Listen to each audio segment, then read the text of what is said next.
ভুটানের মতো রাষ্ট্রকে এই প্রশ্নগুলো অত সিরিয়াসলি ডিল করতে হয় না, যেটা ধরেন আমাদেরকে করতে হচ্ছে। আপনি যদি চিন্তা করেন কঙ্গোকে, এই প্রশ্নটা খুব বেশি ডিল করতে হচ্ছে না। আপনি দেখবেন ক্যারিবিয়ান আইল্যান্ডস আছে অনেকগুলো, হুম। সেই ওয়েস্ট কোস্টে আটলান্টিকের, তাদেরকে দেখবেন এই প্রশ্নগুলো অত বেশি ডিল করতে হচ্ছে না। কিন্তু আমার ভূ রাজনৈতিক প্রেক্ষাপট, আমার বঙ্গোপসাগর leading to Indian Pacific ocean, এই সব জায়গাতে আমার কৌশলগত ভূ রাজনীতির কারণে যেটা হচ্ছে যে আমার আমার গুরুত্ব আমাকে প্রচুর ভালনারেবল করে দিয়েছে। হুম, সেটি তো একই স্পষ্ট। সাথে হচ্ছে ব্যারিস্টার আমার ফুয়াদ, সেটি তো ধরেন আমাদের একটা অবস্থানগত বাস্তবতা, কৌশলগত বাস্তবতা এটি তো আছেই। কিন্তু মানে এর মধ্যে আমরা সবসময় আলোচনা করেছি ভারতীয় আধিপত্যবাদের বিরুদ্ধে। সেটির একটা মানে ভূ-রাজনৈতিক অবস্থানগতর বাইরেও একটা বিশেষ বিষয় আলোচনার জন্য যে ভারতীয় আধিপত্যবাদ। এখন কি সেটা মার্কিন আধিপত্যবাদ, মানে ভারত কি মার্কিন দ্বারা রিপ্লেস, আমেরিকা দ্বারা রিপ্লেস হচ্ছে, এরকম কিছু হচ্ছে কি? মানে আমি এই প্রশ্নটা এজন্য করছি, ধরেন আ মানে শেখ হাসিনা সরকার পতনের পর থেকে সেই যে মানে মার্কিন চুক্তি সেটি হয়ে গেল। সেটি নিয়ে আপনার সাথে আগেও কথা হয়েছে। একটা গোপন চুক্তি হলো, পরবর্তীতে প্রকাশ হয়েছে সেই চুক্তি। সেটি নিয়ে অনেকের আপত্তি আছে, কিন্তু সবাই চুপ। মানে এটা নিয়ে খুব বেশি সরব হচ্ছে না কেউ। আ কোনো প্রকাশ্যেও আনা হচ্ছে না, খুব কথাবার্তাও হচ্ছে না। আমি যে বলছি অথরিটির কথা, যারা আসলে কথা বললে কাজ হবে তারা হচ্ছে না। এখন সম্প্রতি দেখলাম যুক্তরাষ্ট্রের স্বাধীনতা দিবস আয়োজন হলো সংসদের দক্ষিণ প্লাজায়। যেটি আসলে নজিরবিহীন একটা ব্যাপার হয়ে গেল। সেখানে ১০ সদস্যের একটা সংসদীয় ককাস হলো, আমেরিকা ককাস আ মানে হলো, যে বাংলাদেশের পার্লামেন্টে আমেরিকা ককাস।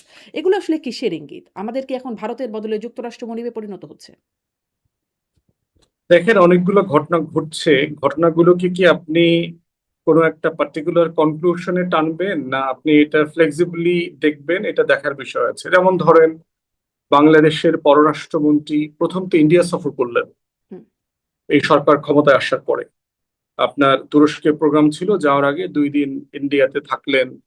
সেখানে আহ জয়শঙ্করের সাথে তার মিটিং হয়েছে, তারপরে ন্যাশনাল সিকিউরিটি অ্যাডভাইজারের সাথে তার মিটিং হয়েছে। তাহলে এইটাকে কি আমি সন্দেহ করব যে তাহলে কি আবার সরকার ভারতীয় বলয়ে চলে যাচ্ছে? এই সরকারের প্রথম প্রাইম মিনিস্টারের প্রথম অফিসিয়াল ট্যুরটা হচ্ছে মালয়েশিয়া, অথবা প্রক্সি যদি বলেন বেইজিং। তাহলে কি আমরা ধরে নেব যে এই সরকার শুরুতেই চায়নামুখী হয়ে যাচ্ছে? এই সরকারের সাথে আপনার তুরস্ক এসে, পাকিস্তান এসে সামরিক বিভিন্ন সরঞ্জাম, চুক্তি, কারখানা জয়েন্টলি করার ব্যাপারে আলাপ আলোচনা করছে।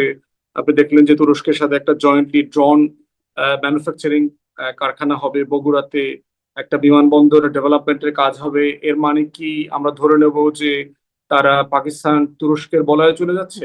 নিশ্চয়ই না। মানে ধরেন একটা ঘটনা তো আন্তর্জাতিক বা কূটনৈতিক সম্পর্কের মধ্যে এরকম তো হবেই। বিভিন্ন দেশের সাথে হবে। কিন্তু আসলে মানে এটার বিষয়ে বিশেষভাবে বলছি, ভারতীয় আধিপত্যবাদ যখন আমরা বলেছি, টানা অনেক কিছু একসাথে মিলিয়ে তারপরে আমরা চিন্তা করেছি। যেকোনো একটা ঘটনায় বলে ফেলিনি যে ভারতীয় আধিপত্যবাদ হচ্ছে কিনা। ফলে এখানেও এই প্রশ্নটা জাগে যখন আ মানে উপদেষ্টা পরিষদই জানলো না যে সেখানে একটা চুক্তি হয়ে যাচ্ছে। ক্যাবিনেটেও পর্যন্ত আলোচনা হলো না। মার্কিন চুক্তি হয়ে গেল এবং তখন সেটা গোপন চুক্তি হিসেবে আমরা জানতাম, হয়ে গেল। এখনো এই বিষয়গুলো হচ্ছে, যেটা আসলে খুব নজিরবিহীন। এবং নির্বাচনের আগেও আমরা, মানে ২৪ এর নির্বাচন কথা বলছি। তার আগেও আমরা দেখেছিলাম যে পিটার হাসের প্রতি বিশেষ রকমের একটা ধন্যবাদ জ্ঞাপন করা হচ্ছে বিএনপির পক্ষ থেকে। এবং আন্দোলনের মুহূর্তেও মার্কিন এম্বাসির সাথে আন্দোলনকারীদের যোগাযোগ ছিল। আসিফ মাহমুদ সজীব ভুইয়া বলেছেন যে তাদের সাথে যোগাযোগ হচ্ছে। অন্য কোনো এম্বাসির ব্যাপারে এভাবে শুনি নাই। ফলে অনেকগুলো ডট মিলিয়ে কি এটা মনে করতে পারেই কিনা? মানে আমাদের তো আসলে ওই যে ঘরপোড়া গরু, আধিপত্যবাদ কোথায় আছে, কে মনিব, এই চিন্তাটা আমাদের করতেই হয়। ফলে এই ডটগুলো মিলিয়ে এই সমীকরণে কি যাওয়া যায় যে আসলে মনিব বদলেছে বাংলাদেশ? না, আমি সেটা মনে করছি না। কারণ হচ্ছে, যে এগ্রিমেন্টটা হয়েছে রেসিপ্রোকাল ট্যারিফ এগ্রিমেন্ট ফেব্রুয়ারিতে, এই এগ্রিমেন্টটা কিন্তু এক্সক্লুসিভ টু বাংলাদেশ না। আমেরিকার সাথে আপনি আপনি ওই দেশে আছেন, ট্রাম্প ক্ষমতায় আসার পরে সিমিলার এগ্রিমেন্ট ডজন ডজন দেশের সাথে হয়েছে। হুম, এবং দেখেন সিচুয়েশনটা কি, ট্রাম্পের ইলেকশন ক্যাম্পেইনটা কি ছিল? আমেরিকাকে আবার গ্রেট বানাইতে হবে, তার এখানে ম্যানুফ্যাকচারিং নাই, তার ডেট বেড়ে যাচ্ছে, তার জিডিপি মাইনাস হয়ে যাচ্ছে, চীনের সাথে কম্পিটিশনে পারছে না। সো আমাকে এখানে একটা ইকোনমির হাব বানাইতে হবে। তো সে ফার্স্ট পলিসি যেটা করলো সেটা হচ্ছে যে আপনার রেসিপ্রোকাল ট্যারিফ দেবে। এবং এই ট্যারিফটা হচ্ছে আপনার ডাব্লিউটিওর আর্টিকেল 24.1 এর সে ইমার্জেন্সি ইনভোক করেছে। মানে আপনার অর্থনীতি এত খারাপ অবস্থায় আছে, আপনি ডাব্লিউটিওর ফ্রেমওয়ার্কে ব্যবসা করলে আপনার অর্থনীতি কলাপস করবে, আপনার নিজস্ব ট্যারিফ সিস্টেম তৈরি করতে হচ্ছে। তো এমনিতেই কিন্তু আমেরিকার সাথে আমাদের একটা ট্যারিফ সিস্টেম আছে, যেটাকে এমএসএম বলে, যে মোস্ট ফেভার্ড নেশন MFN, এই MFN ক্রাইটেরিয়াতে কিন্তু ইতিমধ্যে আমাদের সাথে 13 থেকে 19% একটা variable to goods and services এটা একটা এগ্রিমেন্ট আছে। তাহলে WTর আর্টিকেল 24(1) যে ট্রাম্প এসে ইনভোক করলো, এটা করে কিন্তু একটা এক্সক্লুসিভ চুক্তি শুধু আমেরিকা বাংলাদেশের সাথে করে নাই। আপনি দেখেন পুরো ইউরোপিয়ান ইউনিয়নকে সে ট্যারিফ চাপিয়ে দিয়েছে, আপনি দেখেন পুরো সাউথ আমেরিকাতে চাপিয়ে দিয়েছে, মেক্সিকো, তারপরে হচ্ছে ভেনেজুয়েলা থেকে শুরু করে কানাডা, এরপরে হচ্ছে যে আপনি আমাদের এশিয়াতে দেখেন আমাদের সাউথ কোরিয়াকে চুক্তি করতে বাধ্য করছে, ভারতকে করেছে, ভিয়েতনাম, কম্বোডিয়া, মালয়েশিয়া, ইন্দোনেশিয়া সবাই করতে বাধ্য করেছে।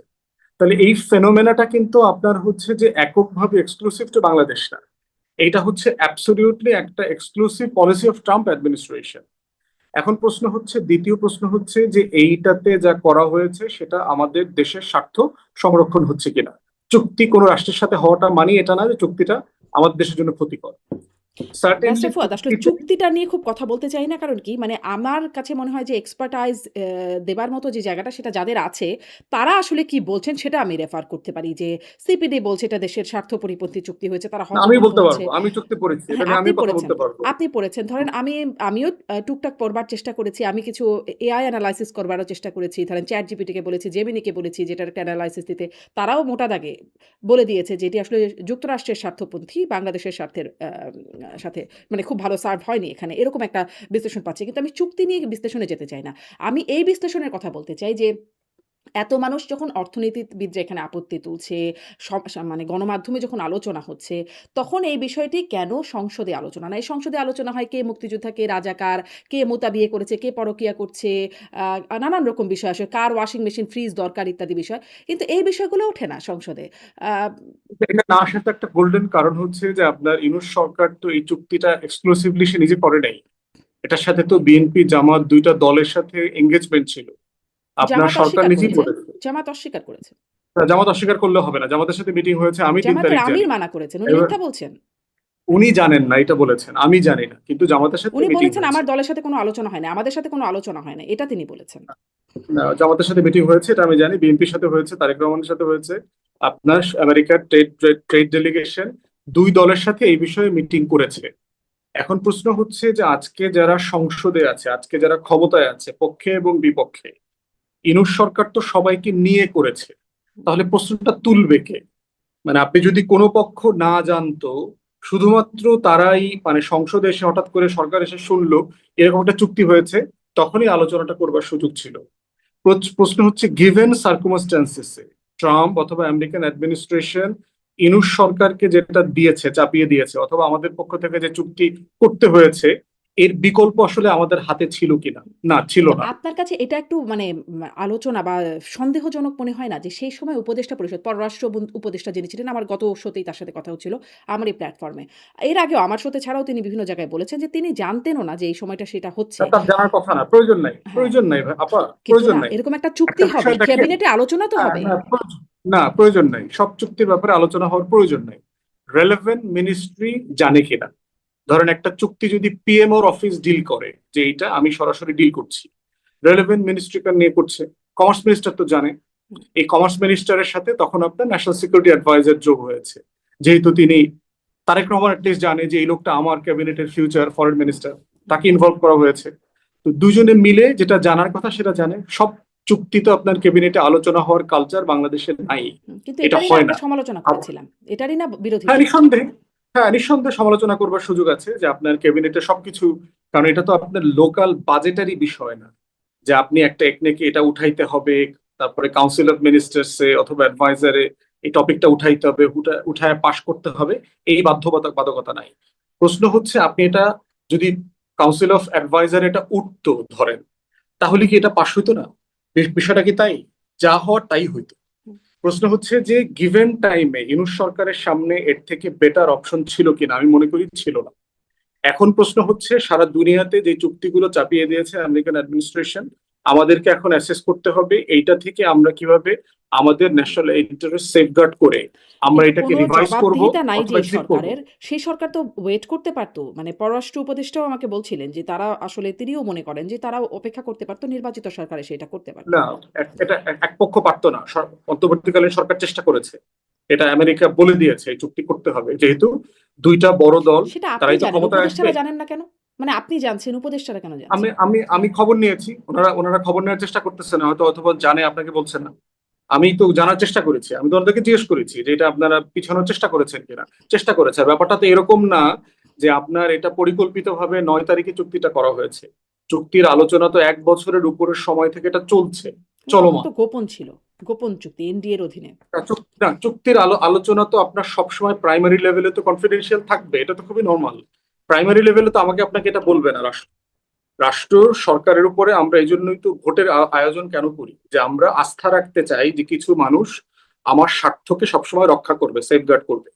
অতএব আমি এটা মনে করি যে আমি টোটালটা চিত্রটা বোঝার পরে আমার কাছে মনে হয়েছে গিভেন সার্কামস্ট্যান্সেসে স্থিতিশীলতার স্বার্থে একটা নির্বাচিত সরকারের কাছে শান্তিপূর্ণভাবে ক্ষমতা হস্তান্তরের স্বার্থে এর কোনো বিকল্প তখন সরকারের কাছে ছিল না।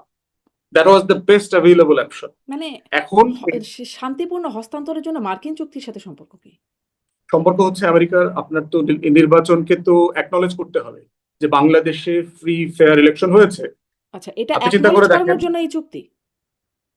শুধু একমাত্র না, মানে টোটালটা ধরেন আপনি যে একটা, মানে তাহলে আপনি কি ফ্রি ইন্ডিয়া ফেয়ার ইলেকশন আমাদের হয় সাথে, নাই? এটা করে আমাদেরকে একটু প্রমাণ করতে হলো যে আছে, বা একটা প্রতিদান এটা তো দিয়ে। আস্থা, দুনিয়ার তো একটা কনফিডেন্স বিল্ডিং এর বিষয় আছে। বাংলাদেশে আমেরিকার ইলেকশন নিয়ে তো আমরা অবজারভার পাঠাই না, হুম, হুম। কিন্তু আপনি গরিব দেশ হওয়ার কারণে কি হয়েছে, সারা দুনিয়া থেকে অবজারভার আপনার দেশে আসে।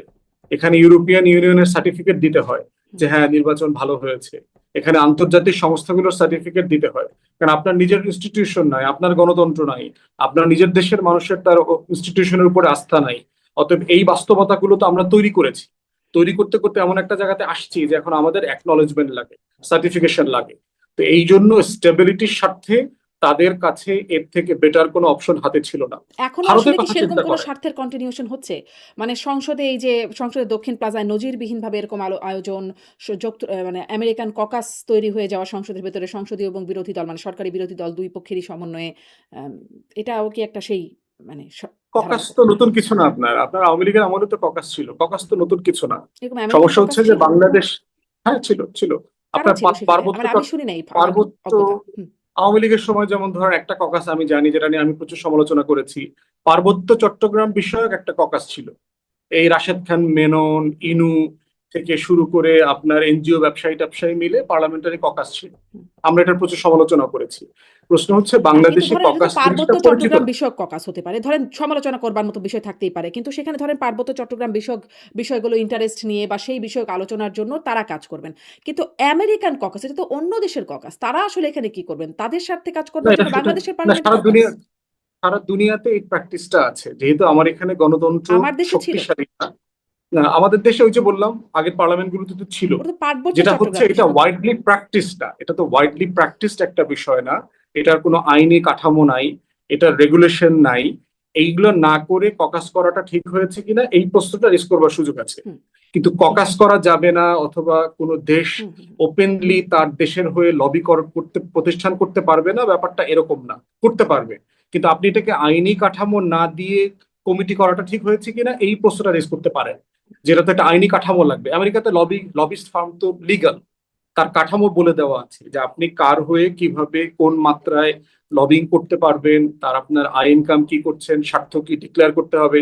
এগুলো প্রফেশনাল একটা জায়গা আছে। আমার যেটা আশ্চর্য লেগেছে সেটা হচ্ছে আইনি ফ্রেমওয়ার্ক তৈরি করা ছাড়াই এরকম ককাস করাটা ঠিক হয়েছে কিনা, এটা হচ্ছে আমার জায়গা থেকে।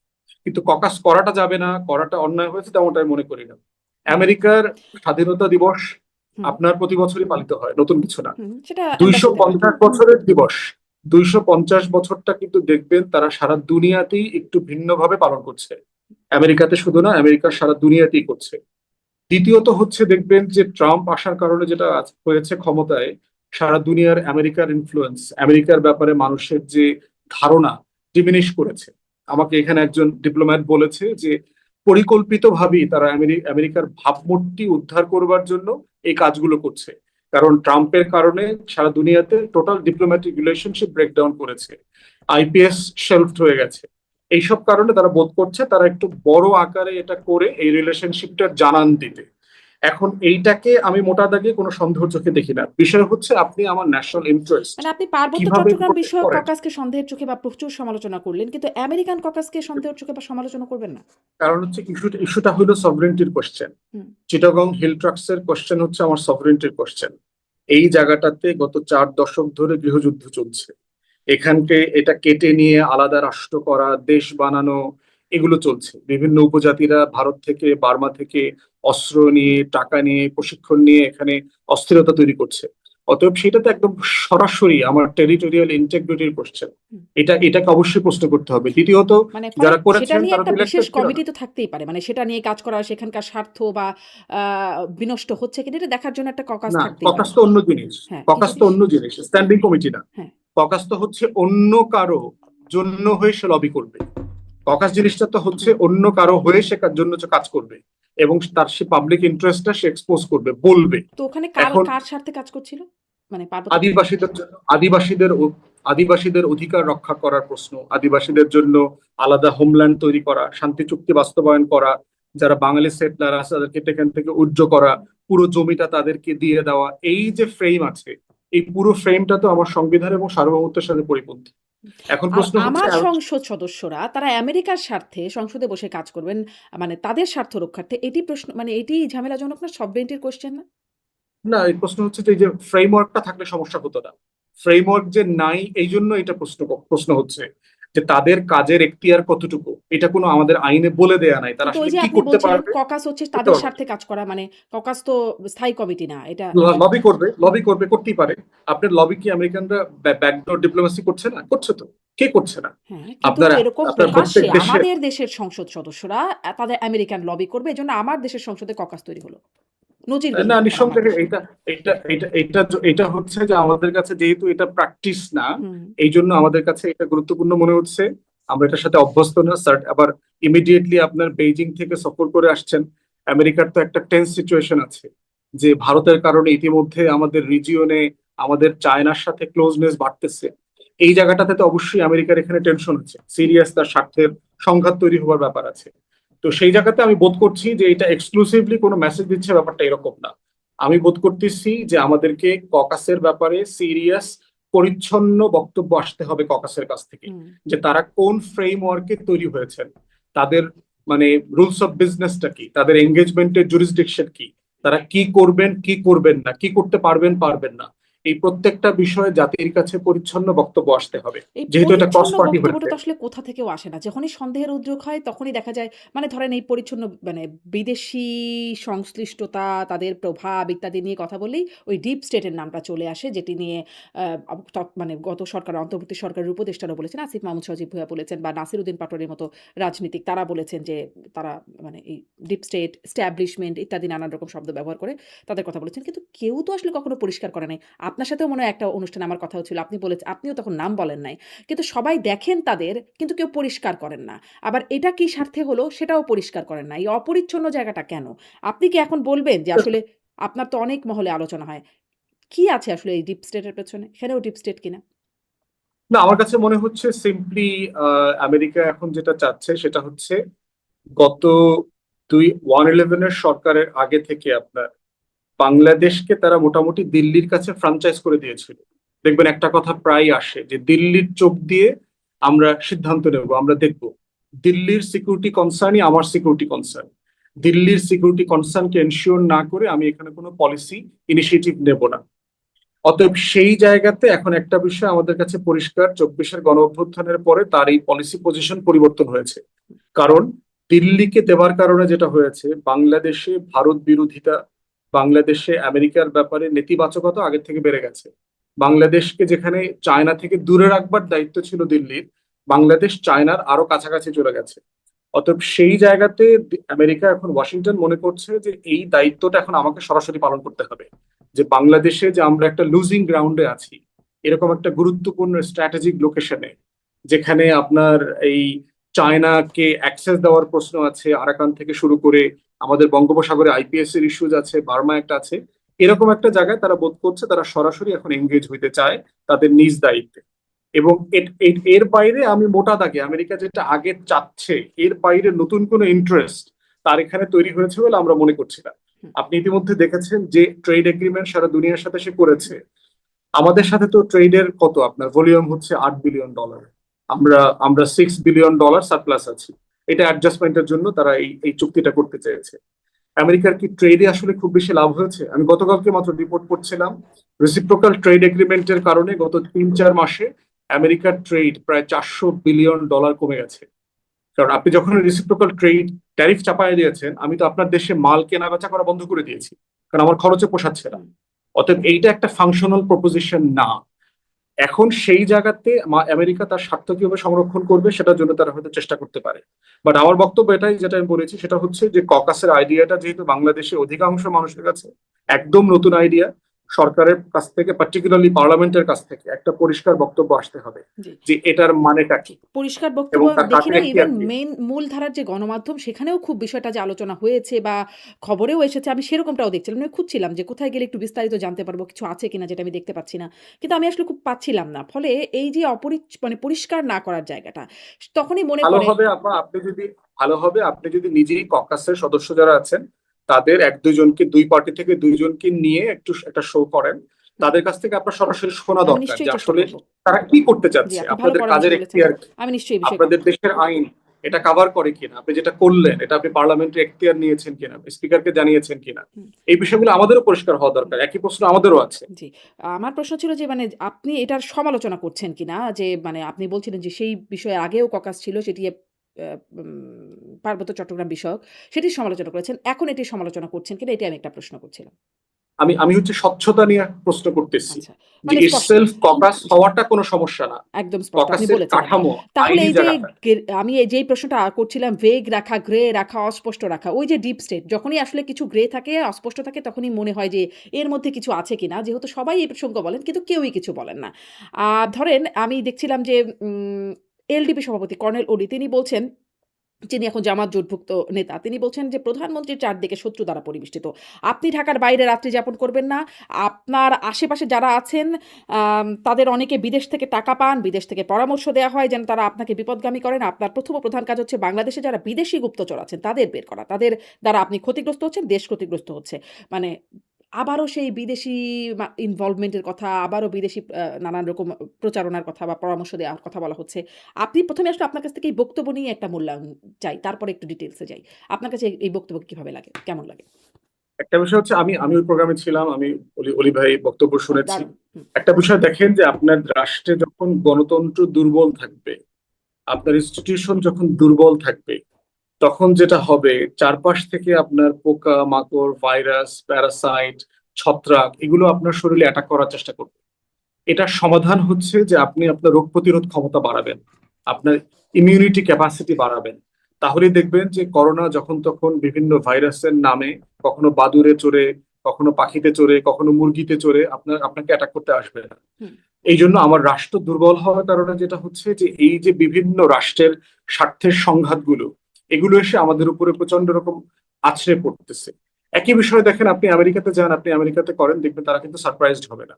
সারপ্রাইজড হবে না এই কারণে, কারণ তার ইনস্টিটিউশন এত এত পাওয়ারফুল যে আপনি চাইলেই তার কাছ থেকে যে কোনো স্বার্থ বের করে নিয়ে আসতে পারবেন না। তো এই জন্য হচ্ছে যে আমাদের ওই ডিপ স্টেট এমন একটা জিনিস, তাকে আপনি অন্ধকারে খুঁজবেন, অমাবস্যার রাতে খুঁজবেন, যখন বিদ্যুৎ চলে যাবে তখন খুঁজবেন, যে রাতে ব্রাজিল হারবে ওই রাতে খুঁজবেন, যে রাতে মিশর ডাকাতের শিকার হবে সেই রাতে খুঁজবেন, কিন্তু আপনি তাকে খুঁজে পাবেন না। তো এই জন্য এটার সমাধান হচ্ছে রাষ্ট্রকে স্ট্রেনথেন করা, গণতন্ত্র কিন্তু জবাবদিহিতা আপনারা যারা বাড়ানো। চেনেন, দেখেছেন তারা বলেন না কেন যে কারা সেই ডিপ স্টেট? এটাকে তো আপনি শুধু নাম আকারে আপনি মানে ইনক্লুড করতে পারবেন না, নাম আকারে এক্সপোজ করতে পারবেন না। এটা হচ্ছে ক্ষমতার ভরকেন্দ্রের জায়গা, যে না, এক একজন আমি এক এক ধরেন সময় স্বাভাবিকভাবে ক্ষমতাটা রাখে। সহজভাবে বোঝার যদি চেষ্টা করি। আপনি যদি এমন কিছু বলেন, আপনি বললেন আপনাকে আমি ক্ষমতায় বসাবো, আপনি ৫ বছর ক্ষমতায় থাকবেন।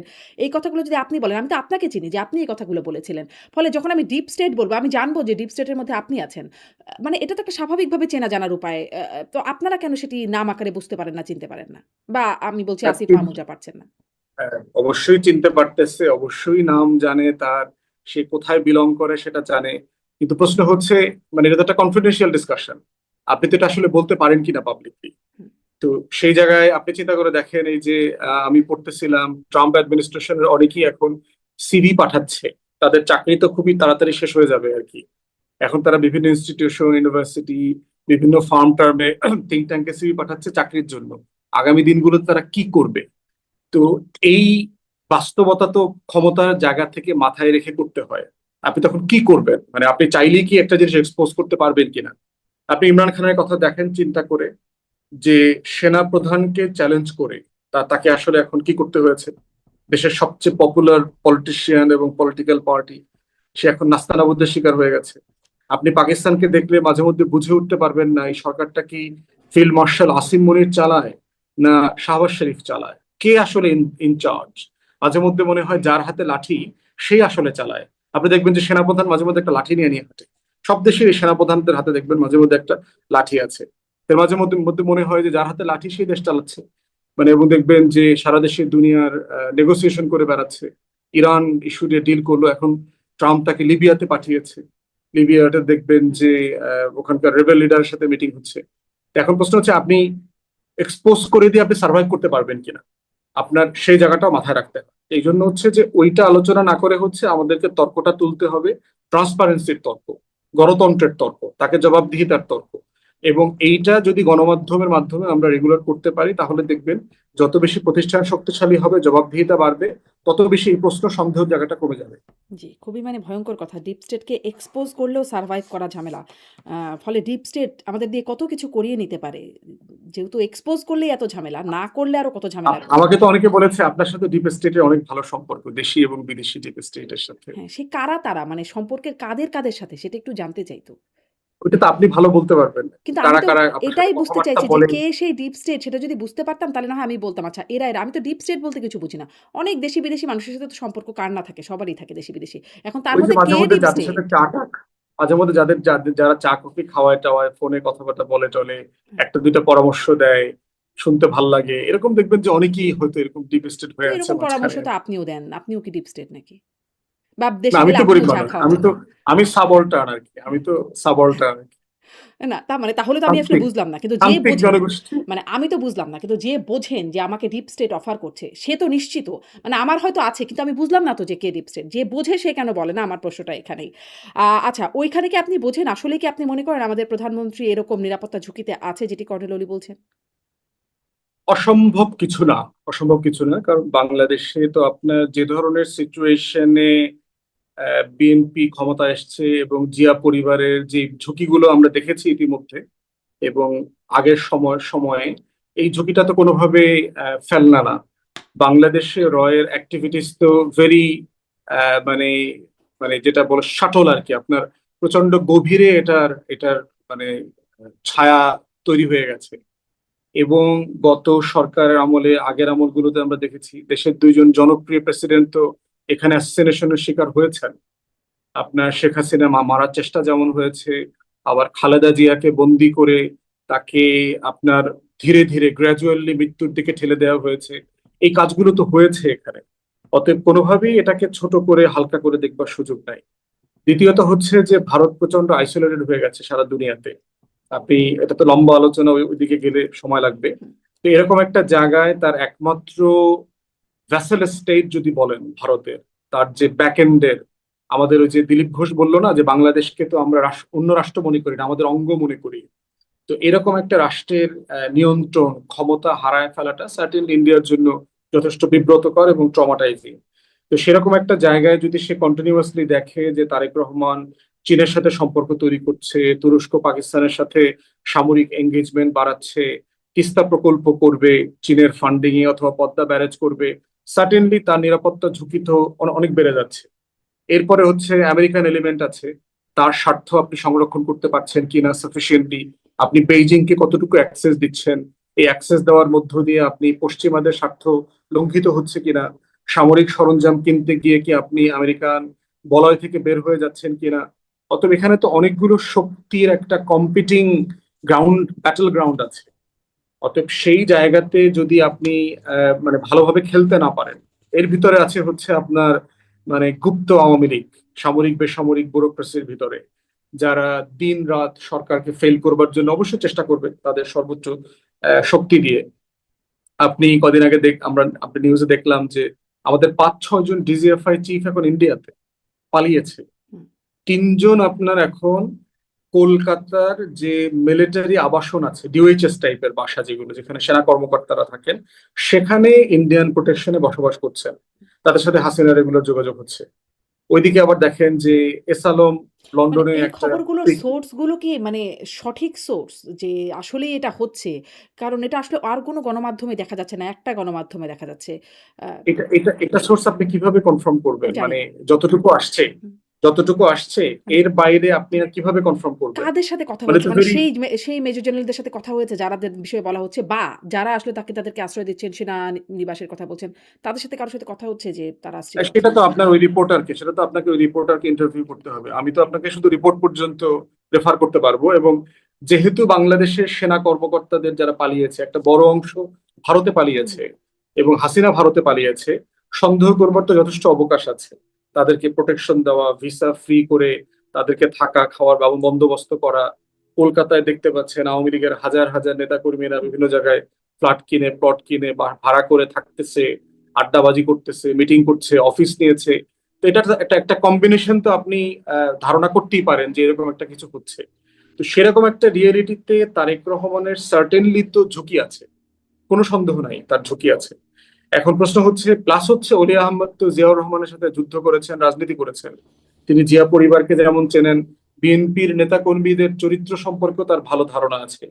এবং তাদেরকে কত টাকা পয়সায় কেনা বেচা করা যায়, কে কাকে কত টাকা দিচ্ছে, সেটা ওই মিটিং উনি বলছেন। হুম। যে বিএনপির কোন নেতা কার কাছ থেকে কত টাকা নিছে নির্বাচনের আগে, কোন দেশ থেকে, ওটা আমি বলতে পারবো। যারা জানতে চায় তারা আমার সাথে মিটিং করলে আমি বলে দিব। তো এখন এটা দেখবেন একই কথা কিন্তু আলতাফ হোসেন চৌধুরী বলেছে সবাই বলে আমাদের কিন্তু কেউ বলে না কিন্তু। দেখেন ধরেন বিএনপির সেই যে এখন জায়গা মতো। প্রধানমন্ত্রীর তিনি এখন কি? মুখ্য সচিব। তিনিও নির্বাচনের আগে অন্তর্বর্তী সরকারের সময় বলেছেন ৮ জন উপদেষ্টার বিরুদ্ধে সুনির্দিষ্ট দুর্নীতির অভিযোগ আছে তার কাছে। মানে প্রমাণ আছে। কিন্তু সে তখনও বলেন নাই, এখনো বলেন নাই। কখনোই বলেন না। কেউ কথা রাখেনি, কেউ কথা 32 বলে না। বছর কেটে গেল। একদম তাই। হুম। খালি অভিযোগই করে। কেউ আপনি বলে না।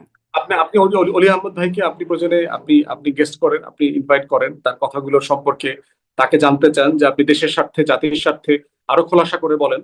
তারেক রহমানের দেশের একটা প্রাইম মিনিস্টার, আমার পছন্দ হোক বা না হোক, হুম, সে কোনোভাবে অ্যাসাসিনেটেড হবে, এটা আমাদের কাছে কারো কাছে কাম্য হুম, না, হুম, নিশ্চয়ই। কোনোভাবেই কাম্য না। হুম, এবং এটা হাসিনা থাকার সময় আমাদের একই বক্তব্য ছিল যে তাকে কোনোভাবে অ্যাসাসিনেট করা হবে, এটার সাথে আমরা একমত না। তাকে বিচার করতে হবে সে যদি কোনো অন্যায় করে থাকে।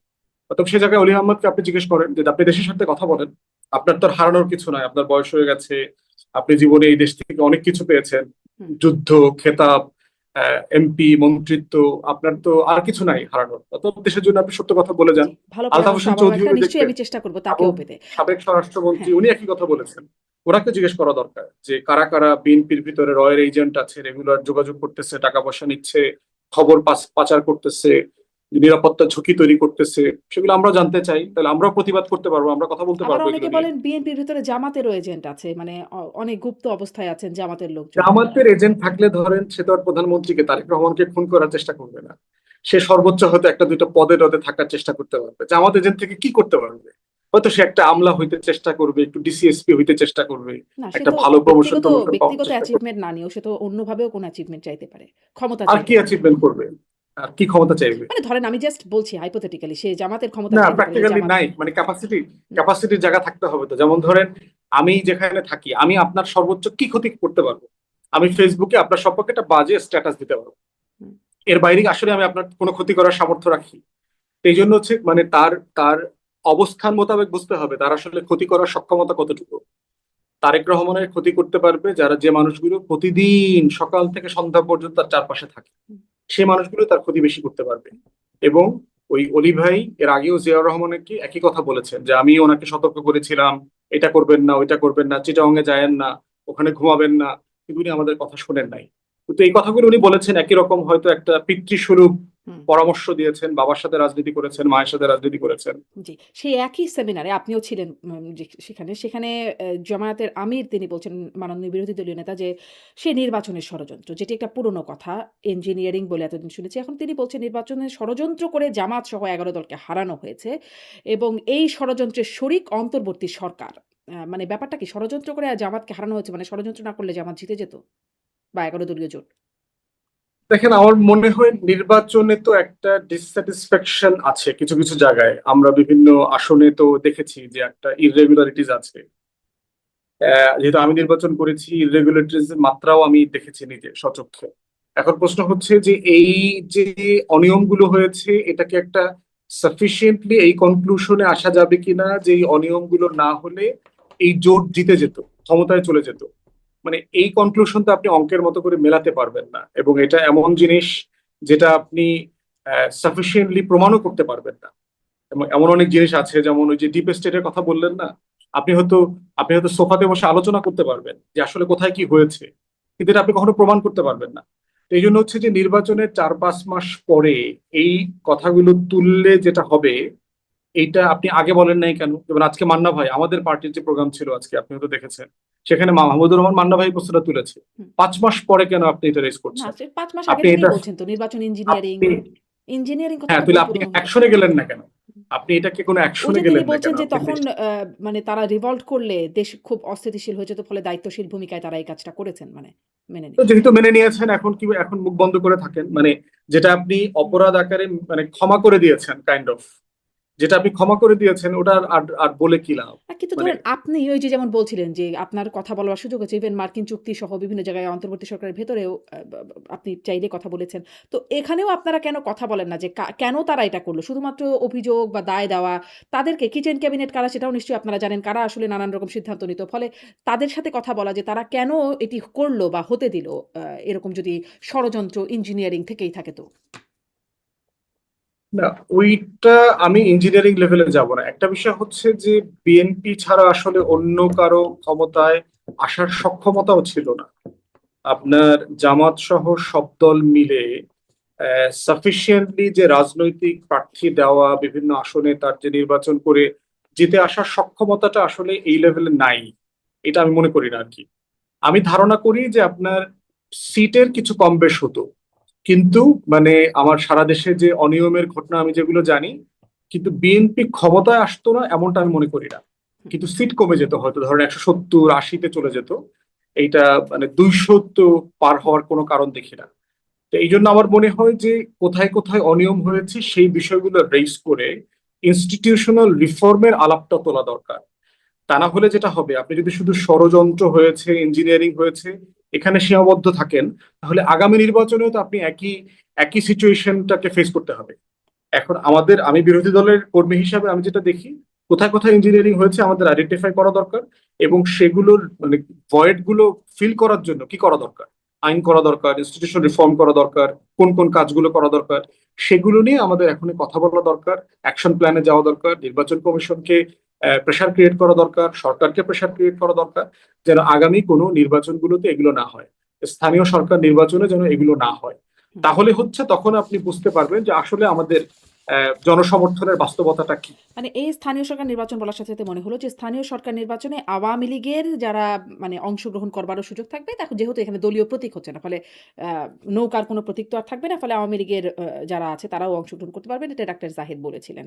আম আপনার একটা অনুষ্ঠানের একটা ছোট্ট একটা ক্লিপ দেখছিলাম। সেখানে আপনি বলছেন আওয়ামী লীগ ফিরলে বিএনপি ৩য় বা ৪র্থ দল হয়ে যাবে। আ যেই ভোটে বিএনপি জিতেছে সেই ভোট কি বিএনপি পাবে? আপনার কাছে একটু এটার ব্যাখ্যা জানতে চাই যে বিএনপি ৩য়, ৪র্থ দল হয়ে যাবে। ১ম, ২য় কে হবে? এবং সেই ভোটগুলো বিএনপি যেই ভোটে জিতেছে সেই ভোটগুলো আসলে কারা পাবে? প্রথম কথা হচ্ছে যে জাহিদ ভাই যেটা বলেছেন ওটা মানে কিতাবি কথা হিসাবে ঠিক আছে। কারণ একটা ব্যক্তি লোক, যিনি হয়তো ধরেন আওয়ামী লীগের কোনো পদ পদবিতে ছিল না, মহল্লার লোকজন জানে হুম। আওয়ামী লীগের লোক, সেই লোকটা কোনো ফৌজদারি অপরাধ নাই, সে যদি নির্বাচনের ফর্ম তুলে তাহলে নির্বাচন তো করতে পারবে টেকনিক্যালি। পদধারী রিয়েলিস্টিকলি লোকই চিন্তা বা করে দেখেন, পারবে না কেন? মানে তাকে তো পদধারী লোকের ব্যাপারেও জিজ্ঞাসা করা হয়েছিল। তিনি বলেছেন এখানে তো আসলে প্রতীক নাই। ফলে কে পদধারী কে না এখানে তো আনুষ্ঠানিকভাবে সেটার কোনো মানে আমি যেটা বুঝছি আরকি। আমি একটু এক্সপ্লেইন করে বলছিলাম। পদধারী এই সেন্সে যেহেতু আপনার আওয়ামী লীগের কার্যক্রম নিষিদ্ধ এখন এই মুহূর্তে, অতএব যিনি আওয়ামী লীগের পদধারী মানুষ, তিনি রাজনীতিতে যাই করবেন বাই ডিফল্ট এটা ধরে নেওয়া হবে তিনি আসলে আওয়ামী লীগ করছেন। অতএব সেই জায়গাতে আমি বোধ এটা তো করি না আইনি যে কোনো এইটা ফ্রেমওয়ার্ক নাই। ধরেন আ সে স্বতন্ত্র তখন। সেখানে তো তার কোনো প্রতীক নাই। মানে স্বতন্ত্র না, যেহেতু ওই পদ তিনি ছেড়ে দেন নাই। হুম। তিনি আওয়ামী লীগের ওই পদটা তো ছেড়ে দেন নাই, তিনি তো ওই পদটা হোল্ড করছেন। অতএব সেই জায়গাতে তিনি যেহেতু পদধারী আওয়ামী লীগের নেতা কর্মী, সে রাজনীতি করছেন মানে হচ্ছে আওয়ামী লীগের রাজনীতি করছেন, এটা এটা বাই ডিফল্ট ধরে নেওয়ার সুযোগ আছে। তাইলে আর প্রতীক তুলে কিতাবি দিয়ে কথা লাভ কেন? কি হলো? মানে প্রতীকের নির্বাচন হুম? তুলে দিয়ে লাভ কি হলো? সবাই তো আমরা জানি কে কি। এটা এটা এই প্রশ্ন আমারও আছে, এই প্রশ্ন আমারও আছে যে আপনি মানে এই এটা করে আসলে কি লাভ হয়। এতে কখনো কখনো দেখবেন যে সরকারি দল সিদ্ধান্ত নেয় যে ওইবার নির্বাচনটা কোন ফর্মে করলে তার লাভ বেশি। আওয়ামী লীগও দেখেন এর আগে করেছে। কখনো কখনো দেখবেন যে দলীয় প্রতীকে করে তার লাভ বেশি হয় বলে দলীয় প্রতীকে করে, আবার কখনো কখনো দেখবেন দলীয় প্রতীক ছাড়া করতে দেয়। অতএব এটা একটা তর্ক করা, লম্বা তর্ক, মানে আপনি দলীয় অন্যদিন প্রতীক আলাপ করে করতে তারা হবে। বুঝেছে এটাতে সমস্যা হয়। ফলে পরের বারে দলীয় প্রতীক তুলে দিয়েছে। তুলে দেয়, তুলে। এখন প্রশ্ন হচ্ছে যে এটা বিভিন্ন সময় বিভিন্ন সরকার এই একই কাজটা করেছে আর কি। মোটা দাগে খুব বেশি লাভ লোকসান নাই এখানে আপনার, কারণ সবাই জানে কে কোন দলের লোক। কিতাবি কথা কেন বলছি, যে ধরেন যেই লোকটা আওয়ামী লীগের লোক বলে পরিচিত, তিনি আসলে নির্বাচন করতে পারবেন কিনা রিয়েলিস্টিক, তাকে লোকাল বিএনপির লোকজন নির্বাচন করতে দেবে কিনা। আপনি দেখেন, আপনার সাথে কথা বলেছি, বিভিন্ন জেলায় বার ইলেকশন হয়েছে, আপনি খেয়াল করেছেন কিনা বিএনপির লোকজন কোনো আওয়ামী লীগের আইনজীবীকে কিন্তু নমিনেশন ফর্মও তুলতে দেয় নাই। হুম। অতএব রিয়েলিস্টিকলি যেটা হবে সেটা হচ্ছে বিএনপিরই তো এক একটা পদের এগেনস্টে 4 জন 5 জন 6 জন 10 জন চেয়ারম্যান হইতে চায়। গত 20-30 বছর ধরে তাদের এই খাওয়া দাওয়া বাকি আছে, তারা রোজা রাখতেছে, রাজনৈতিক রোজা, এত বছর থেকে ইফতার করতে পারতেছে না। অতএব তারা সবাই যেটা চাইবে, আওয়ামী লীগের ভোট ব্যাংকটাকে চাইবে, আওয়ামী লীগের প্রার্থী চাইবে না। প্রার্থী কেউ দাঁড়াইলে তো আপনার বিএনপির ভোটটা যেহেতু অনেক ভাগে ভাগ হবে, সেখানে কিন্তু আওয়ামী লীগের যিনি প্রার্থী থাকবেন তিনি অল্প ভোট পেয়েও জিতে যাওয়ার সম্ভাবনা থাকবেন। তারপর হচ্ছে আওয়ামী লীগের কিছু বেইজ এরিয়া আছে, যেখানে ধরেন এই গোপালগঞ্জ টাইপের এলাকা যেগুলো আছে। অতএব সেই জায়গায় রিয়েলিস্টিকলি আমি মনে করি না বিএনপি কোনো আওয়ামী লীগের পদধারী পরিচিত কোনো ব্যক্তিকে নির্বাচন করতে দিবে, তাকে সিম্পলি এলাকা ছাড়া করে দেবে আর কি। এই যে আর ভোট বারগুলোর কথা বলছেন, একদম সুপ্রিম কোর্ট বার থেকে দেখা গেছে। মানে এটা অগণতান্ত্রিক হয়ে যাচ্ছে না এই বিষয়গুলো?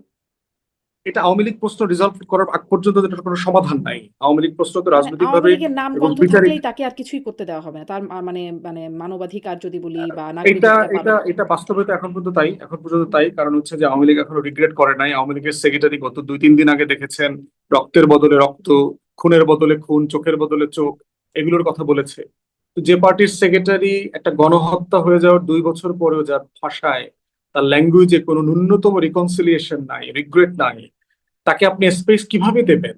মানে এটা এই কনভারসেশনটা শুরু হবে কোত্থেকে? হুম। আপনার মধ্যে তো একটা অনুশোচনা থাকতে হবে যে আমি ভুল করেছি, আমি করেছি, আমার সব নেতাকর্মী তো করে নাই, এই মানে কথাটাও এইটা তো আমি বলতে একটা হবে। পুরনো প্রশ্ন। এই আলোচনায় খুব বেশি যাব না। কিন্তু ধরেন ভুল সব মানে এটা আওয়ামী লীগের বিশাল বড় জায়গা আছে তাদের মানে তাদেরকে ধরবার জন্য যে তারা এই কাজ করেছে। কিন্তু এরকম অনেকে অনেক কাজ করেছে। রাজনৈতিক ভুল, অপরাধ অনেকে করেছে। কে আসলে ভুল স্বীকার করেছে? এমনকি ৭১ এর জন্য জামাতও ভুল স্বীকার করে নাই আজ পর্যন্ত। তারাও যদি করে থাকি ৪৭ এই মানে অনেক কিছু মিলিয়ে বলে। কেউ তো ভুল স্বীকার করে নাই। প্রশ্ন হচ্ছে যে বাংলাদেশের, স্বাধীন বাংলাদেশে সব দল তো আর গণহত্যা করে নাই। পার্থক্য আছে তো, আপনার ক্রাইমের পার্থক্য আছে। মানে আপনার কথাটা গণহত্যার দোষর যৌক্তিক। তো সেই সময় জামাতে ইসলাম অভিযুক্ত না। সেটা তো জামাত ইসলামী না, 71 সালে দেখেন জামাত আসলে কত বড় দল ছিল। 70-এর নির্বাচনে দেখেন তো হুম, শাসক গোষ্ঠী কে ছিল? হুম। 70-এর শাসক গোষ্ঠী কি জামাত পাকিস্তানিরা ছিল? ছিল না, ছিল পাকিস্তানিরা ছিল। না, কে? দলটা কে? 70-এর শাসক গোষ্ঠী দলটা কে? মুসলিম লীগ। হুম, হুম। 70 সালে সবচেয়ে বড় রাজনৈতিক দল কোনটা? মুসলিম লীগ। তাহলে আপনি 70-এর নির্বাচনে দেখেন জামাত সারা পূর্ব পাকিস্তানে জাতীয় পরিষদে কোনো আসন পায় নাই। পশ্চিম পাকিস্তানে জাতীয় পরিষদে 4টা সিট পাইছে। প্রাদেশিক পরিষদে জামাত মাত্র একটা সিট পাইছে, হচ্ছে বগুড়া থেকে। আপনি সিটের যদি দেখেন রাজনৈতিক দলগুলোর ভিতরে সে সপ্তম অথবা অষ্টম। এর মানে হচ্ছে যে আপনি যদি 14 দলের গণহত্যার প্রপোর্শন চিন্তা করেন, সাম্যবাদী দল নামে তো একটা দল ছিল না 14 দলে, হুম। তাকে আপনি 24-এর গণহত্যার জন্য কত শতাংশ দায় দেবেন? মুসলিম লীগ তো বাংলাদেশের পলিটিক্স অপ্রাসঙ্গিক হয়ে গেছে, নাই হয়ে গেছে। তো এখন প্রশ্ন হচ্ছে যে ওই প্রশ্ন তো আপনি পুরোপুরি মুসলিম লীগের দায় তো জামাতের উপরে চাপাতে পারবেন না, না। কিন্তু ধরেন আর সেই জামাত, সময় আমাদের দেশীয় দোসর বলতে আমরা তাদেরকে বুঝেছি। আরেকটা তো ধরেন না, আছে। সত্য না তো, হুম। সত্য না। এটা রাজাকার আলবদরদের তালিকা দেখতে তো তা মনে হচ্ছে না। আপনার মনে আছে আওয়ামী লীগের সময় রাজাকারদের তালিকা প্রকাশ করলো না? হুম। সেই তালিকা 80%-এর উপর। হুম। সেই তালিকাটা এরপরে আওয়ামী লীগের কোনো তালিকারই তো বিশ্বাসযোগ্যতা পাওয়া যায় না। না মুক্তিযোদ্ধা, না রাজাকার, কোনো তালিকায় তো কোনো গ্রহণযোগ্য সরকারের না। সরকারের তালিকা যেটা না, এই তালিকাটা আপনার 72 থেকে 75-এ করা, শেখ মুজিবের যে কমিটি করা হয়েছিল, রাজাকার আলবদরদের তালিকা যেটা করা হয়েছিল তখন, তারপরে কতজন মারা গেছে শহীদদের তালিকা, সেই তালিকাটা প্রকাশ কিন্তু করেছে ধরেন সিম্পি যে 72-এর। জামাতের মুখপত্র যে সংগ্রাম পত্রিকা, মানে সেই সময়ের পত্রিকাগুলো ঘাটলে দেখা যায় যে তারা কিভাবে তারা এগুলো তো নিরুৎসাহিত পাকিস্তান প্রতি করছে। দল, হ্যাঁ, সার্টেনলি তারা তো হ্যাঁ, পাকিস্তানের পক্ষে হ্যাঁ, ছিল, হ্যাঁ। নিঃসন্দেহে এবং ছিল। পাকিস্তান সে এ সময় ব্যাপারে গণহত্যা তো চালিয়েছে। ফলে তাদের পক্ষে সেই হ্যাঁ, সমর্থনটা সেই সময় যদি জুগিয়ে থাকে, তার জন্য কি তারা হ্যাঁ, নিঃসন্দেহে ছিল, তারা কি সেই কিন্তু সেটা তো মুসলিম লীগের সমান না, হ্যাঁ, সেটা তো যার মুসলিম লীগের সমানই না সমান হোক, না। কার বেশি কার কম বলছি না। কিন্তু তারা যে এটা করেছিল, এখানে বিশাল আকারের গণহত্যা হয়েছে, এখন বিশাল তারা তো বলতেছে তারা 4 বার ক্ষমা চাইছে, তারা তো কিন্তু জামাত তো দাবি করে তারা 4 বার ক্ষমা আপনি চাইছে। শুনেছেন, মানে আপনি মনে করেছেন যে তারা আসলে ক্ষমাই চেয়েছে? এই যে আমি পত্রিকাতে দেখছি, আমি টিভিতে দেখলাম, এই আপনি যেগুলো রেফার করতেছেন মানে যদি করে এখন। থাকে, আওয়ামী লীগে তো বলে এরকম যে যদি অপরাধ হয় বিচার হোক, এরকম তো বলে। কিন্তু সেই যদি তো না, আমরা তো জানি, না, দেখেছি। আওয়ামী লীগের সভানেত্রী, সেক্রেটারি, আওয়ামী লীগের কোনো গুরুত্বপূর্ণ নেতা 24 নিয়া যদি কিন্তু দিয়েও কথা বলে নাই। আমি কদিন আগে আরাফাতের ইন্টারভিউ শুনলাম, আমি নওফেলের ইন্টারভিউ শুনলাম, এখানে শুধুমাত্র ন্যূনতম রিকনসিলিয়েশন শুনলাম আপনার শোতে।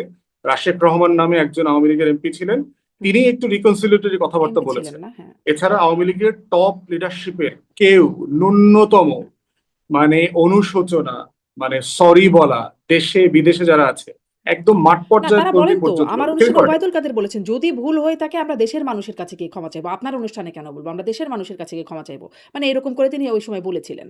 সো যদি শব্দটা আছে তাদের ভাষায়।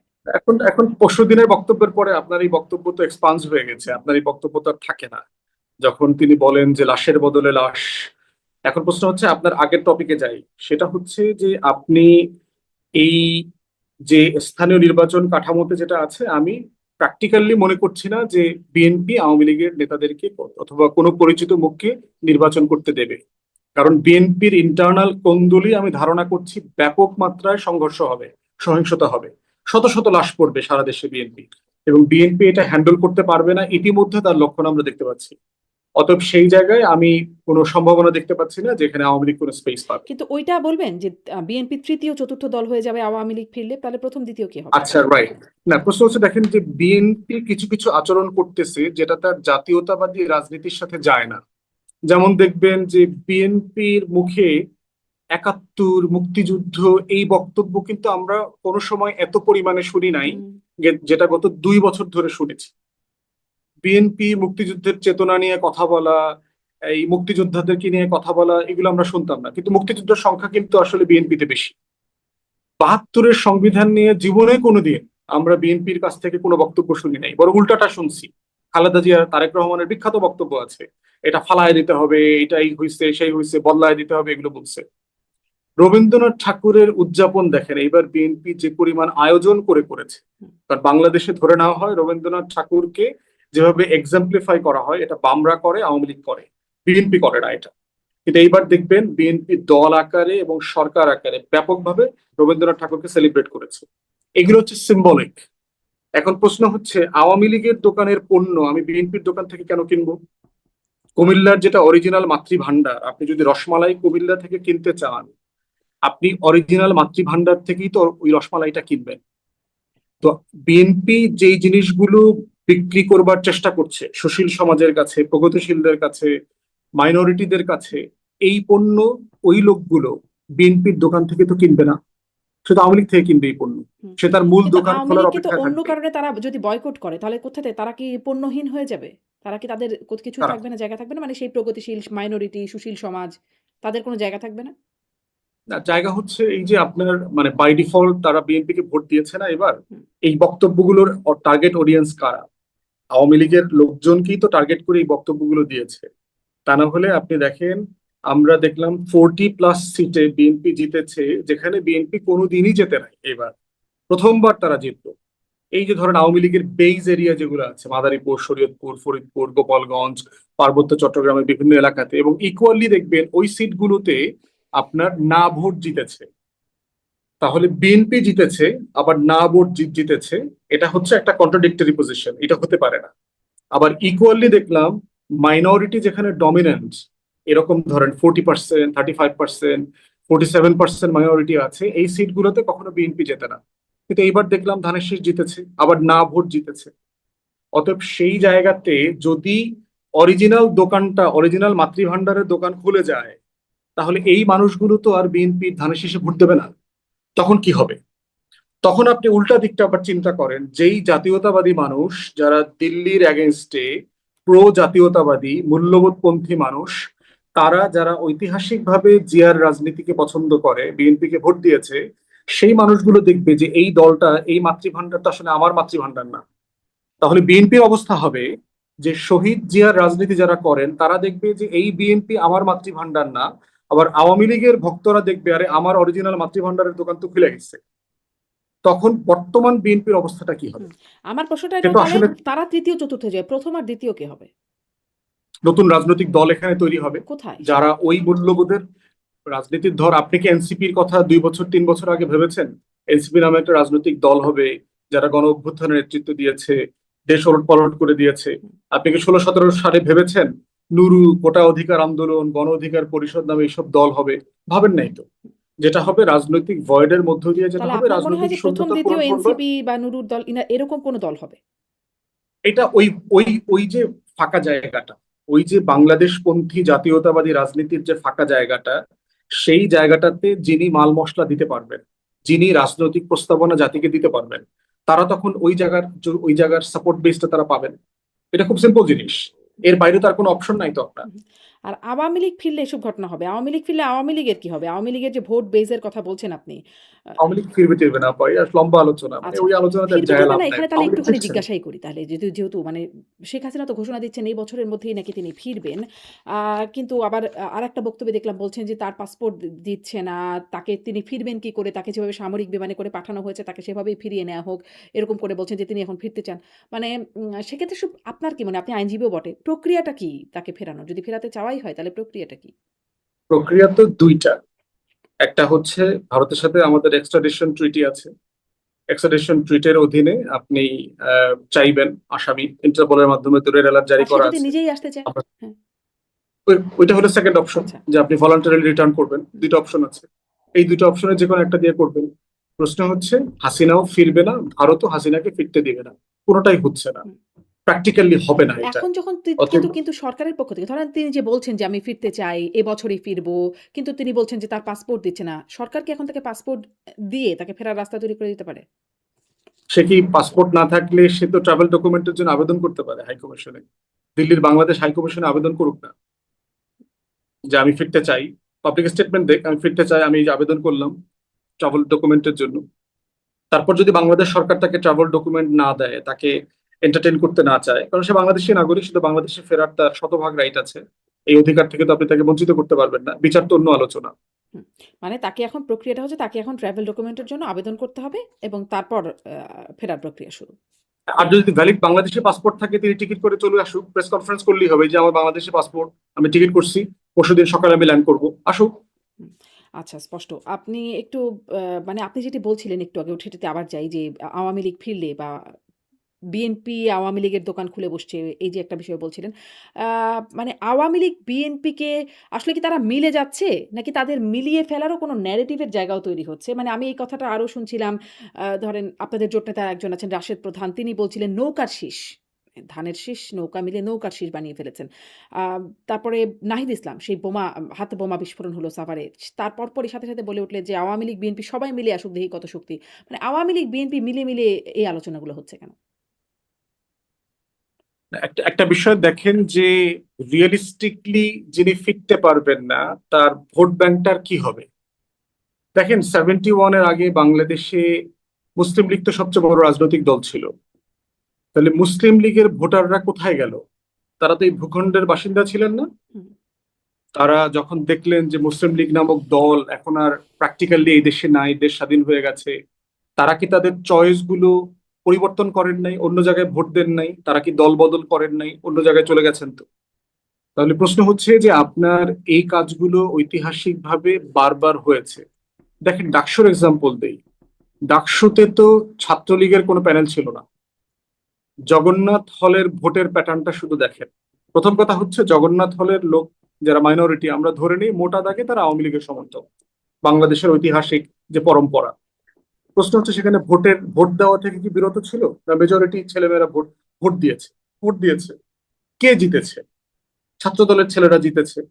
সেখানে দেখবেন যে ছাত্র দলের ভিপি প্রার্থী 1,500 ভোট পাইছে, সাদিক কায়েম 10টা পাইছে, জিএস 7টা ভোট পাইছে, ওখানে মেঘমল্লার বসু 1500-1600 ভোট পাইছে।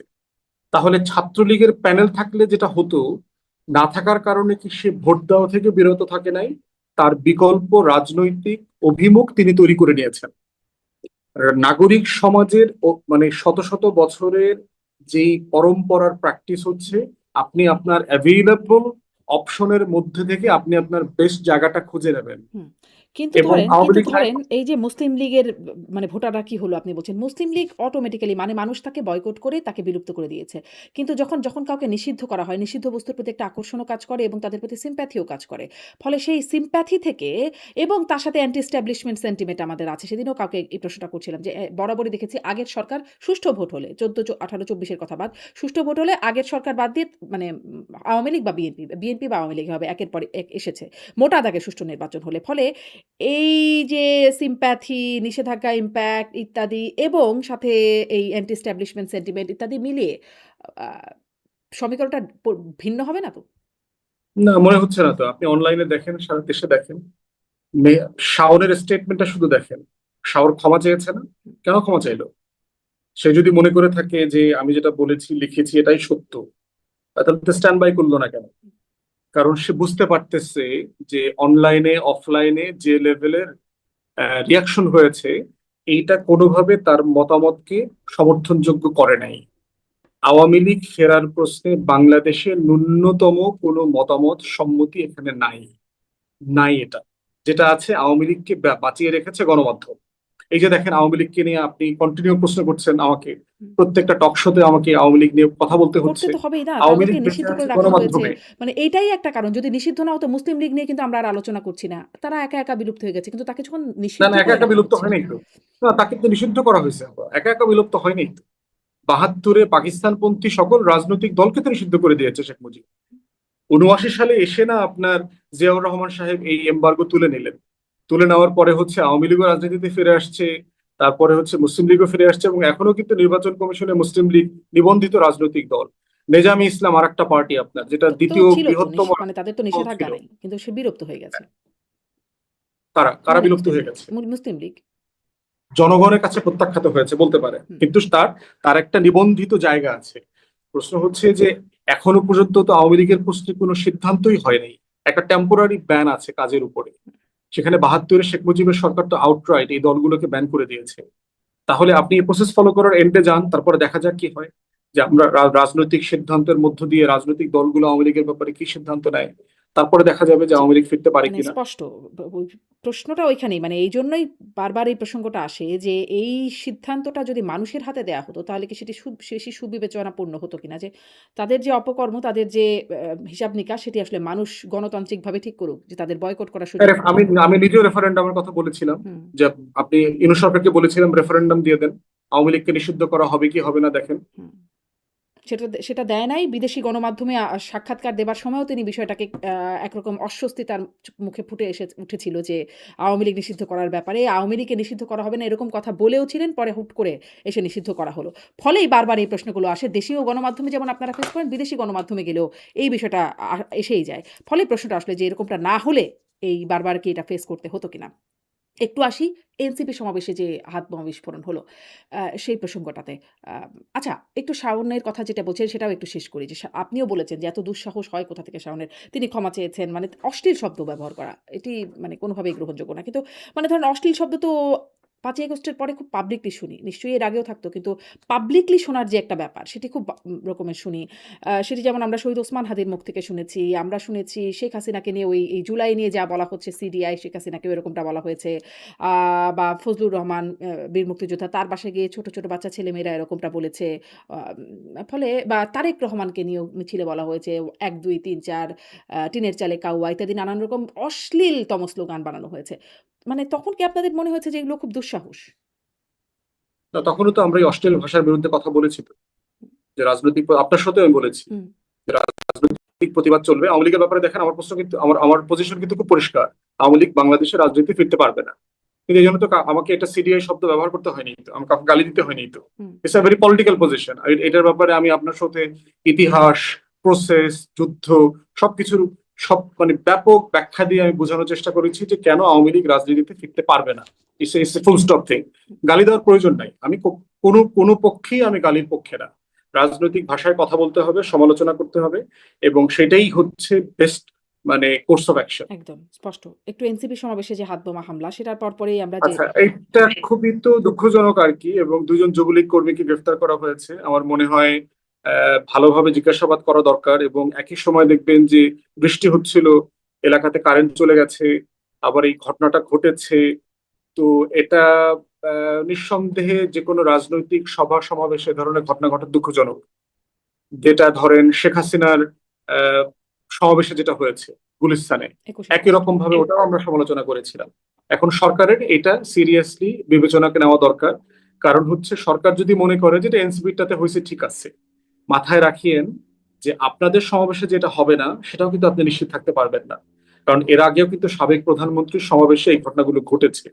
রাজনৈতিক সভা সমাবেশে নিরাপত্তা দেবার দায়িত্ব পুলিশের, এবং এই কর্মসূচিগুলো কিন্তু ঘোষণা দিয়ে কর্মসূচি পালন করা হচ্ছে। এনসিপি কিন্তু কোনো গোপন সংগঠন না যে হুট করে এক জায়গাতে গিয়ে একটা পদযাত্রা করছে, ব্যাপারটা তা না।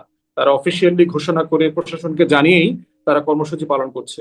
আমার মনে হয় যে আইন শৃঙ্খলা বাহিনী এবং গোয়েন্দা সংস্থাকে সিরিয়াসলি এটা তদন্ত করা দরকার, এবং এগুলো খতিয়ে দেখে বিচারের আওতায় আনা দরকার। কিন্তু এটাই তার হচ্ছে জন্য একমাত্র সাথে, সাথে সলিউশন। তারেক রহমানের কাছে জবাব চাওয়া বা বিএনপি আওয়ামী লীগ মিলে আসুক, দেখি তাদের কত শক্তি, বিএনপিকে এর সাথে মিলিয়ে ফেলা, এটা কি একটা যৌক্তিক অবস্থান নাহিদ ইসলামের? সরকার সরকার আকারে পড়েন, মানে আমি এটাকে সরকার আকারে পড়ছি, মানে তারেক রহমান জবাব দেওয়া মানে হচ্ছে সরকারকে বলছে। এটা বাংলাদেশের একটা কমন স্লোগান আর কি, সরকার জবাব দেন, স্বরাষ্ট্রমন্ত্রী জবাব চাই, স্বরাষ্ট্রমন্ত্রী অফিস ঘেরাও করা। এগুলো তো আমরা রাজনৈতিক কর্মসূচি আকারে পালন করেছি। এর মানে কি স্বরাষ্ট্রমন্ত্রী খুন খারাপি করছেন?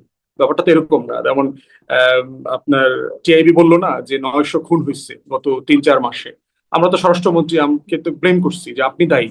এর মানে কি স্বরাষ্ট্রমন্ত্রী খুন করেছে? ব্যাপারটা এরকম না, রাষ্ট্র আকারে দেখেন এই বিষয়টাকে, মানে একদম মানে লিটারালি নেওয়ার দরকার কিন্তু নাই আর ধরেন কি। এই যে আপনি যেটার কথা বললেন ২১শে আগস্টের বোমা হামলা, সেটার জবাবটাও কি সরকার সেই সময়ে দিল? বা দিতে বিচারটাও তো দিতে বন্ধ পারে হয়ে নাই গেল। তো। না, বিচারটাও তো বন্ধ অফকোর্স হয়ে গেল। না, দিতে পারে নাই তো, দিতে পারে না বলেই তো তারা সমালোচিত হয়েছে। দিন শেষে ধরেন হাসিনাকে আমি অপছন্দ করি, আমি ঘৃণা করি, আওয়ামী লীগকে আমি ঘৃণা করি, কিন্তু যতক্ষণ পর্যন্ত তিনি রাজনৈতিক কর্মসূচি পালন করছেন সাবেক প্রধানমন্ত্রী হিসেবে, ততক্ষণ পর্যন্ত তার নিরাপত্তা দেওয়ার দায়িত্ব তো সরকারের। এটা তো মানে সিম্পল জিনিস আর কি। হুম। অতএব 2004 সালে 5 সালে যেগুলো হয়েছে এটা কোনোভাবেই তো বিচার তদন্তের নামে যেটা হয়েছে, আমার মনে আছে জলিল সাহেব তখন আওয়ামী লীগের সেক্রেটারি, থানায় থানায় মামলা করবার জন্য ঘুরেছেন। তখনকার কোনো থানা মামলা নিচ্ছে না, ওসি থানায় নাই, পালায় গেছে, এক থানায় আরেক থানাকে রেফার করতেছে। এগুলো তো বাজে এক্সাম্পল তৈরি করেছে রাষ্ট্র। আজকের এখানে এই যে দুর্বৃত্তপনার জায়গাতে এসছে তো 1-2 দিনে না, এটা তো বছরের পর বছর, দশকের পর দশক ধরে আমাদের যে সাকসেসিভ তো ফেইলিয়ার। এই যে দায়, আপনি ভুল স্বীকারের কথা বলছেন, ভুল স্বীকার করেছে বিএনপি? না, এখন এটা তো মানে করলে তো আমরা সবাই জানতাম আর কি। তারা যেটা করেছে, তারেক রহমান নিজে নিজের বক্তব্য দিয়েছে, আওয়ামী লীগ আবার বাড়াবাড়ি করেছে। এসে দেখেন, সে যতটা না এটা ইনভেস্টিগেট করবার চেষ্টা করেছে, আসল হুম। যারা দায়ী তাদেরকে খুঁজে বের করার চেষ্টা করেছে, তার থেকে বেশি হচ্ছে খালেদা জিয়া এবং তারেক রহমানকে ভিলিফাই করার চেষ্টা করেছে। হুম। তাহলে মানে দেখেন, এই যে মানে এক পক্ষ আরেক পক্ষকে যতটুকু অ্যাবিউজ করা যায় সিস্টেমে ক্ষমতায় পেলে, এটাই তো আমার রাষ্ট্র কাঠামোকে দুর্বল করে দিয়েছে। সেজন্যই তো আজকে আমাকে আপনাকে শুধু গোপন ক্ষমতায় কে আছে, ডিপ হুম। স্টেট, কালো বিড়াল, এগুলো খুঁজে বেড়াতে হচ্ছে। এটা তো আমাদের সবার জন্য কালেকটিভ ভাবে দুঃখজনক তো। জি, তখন যেমন হয় না, কিন্তু আমরা তো নতুন বন্দোবস্তর কথা শুনলাম। ২ বছর হয়ে গেল গণ-অভ্যুত্থানের। সেখানে আসলে কতটুকু পৌঁছালো? ধরেন এখনো বিচার বিভাগের দিকে তাকালে আপনি বলছিলেন যাতে তাকে যতই আপনি ঘৃণা করেন না কেন, যদি স্বাভাবিকভাবে খুব সহজ করে সামারাইজ করি, তারও একটা সুবিচার, ন্যায় বিচার পাওয়ার অধিকার আছে। ধরেন সাবেক প্রধান বিচারপতির কথা যদি বলি, খুবই বয়স্ক একজন মানুষ। তিনি একের পর এক জামিন হচ্ছেন, নতুন একটা মামলা দিয়ে, তাকে হত্যা মামলা দিয়ে। আ তিনি কি হত্যা করেছেন? আবার ওই আপনারই প্রশ্ন। তাকে হত্যা মামলা দিয়ে রাখা হচ্ছে। এরকম একটা জাস্ট আমি উদাহরণ হিসেবে বললাম। সুবিচারের জায়গাটি কতটুকু নিশ্চিত হলো? একটা বিষয় দেখেন যে আপনারা যারা বাঙালিরা মার্কিন মুলুকে থাকেন, আপনারা কি ভাত খাওয়া বন্ধ করে দিয়েছেন? ভাত হুম। খাওয়া তো বন্ধ করে নাই। আমাদের বাঙালিরা এখনো আয়েশ করে পিকনিক করে ডাল ভাত খায় পার্কে গিয়ে। খাইসলত তো ভাই সহজে বদলায় না। মানে এটা তো একটা লম্বা লড়াই। মানে আমার সরকার বদলে গেছে বলি, একটা গণ অভ্যুত্থান হয়েছে বলি দেশের সব মানুষের খাইসলত বদলে গেছে। দেশের মানুষের খাসলত তো ফ্যাসিবাদ শুধু বদলাতে দল হবে না। না, একটা আমাদের খাইসলতের ব্যাপার। মানে ইনস্টিটিউশন গুলো, বিচার বিভাগ, সেখানে যদি এরকম হতে থাকে তাহলে খাসলতের কথা তো আর এটা না, কতটুকু মামলাটাই তো যায়? একটা ভুল মামলা দিয়েছে, আমি বলেছি।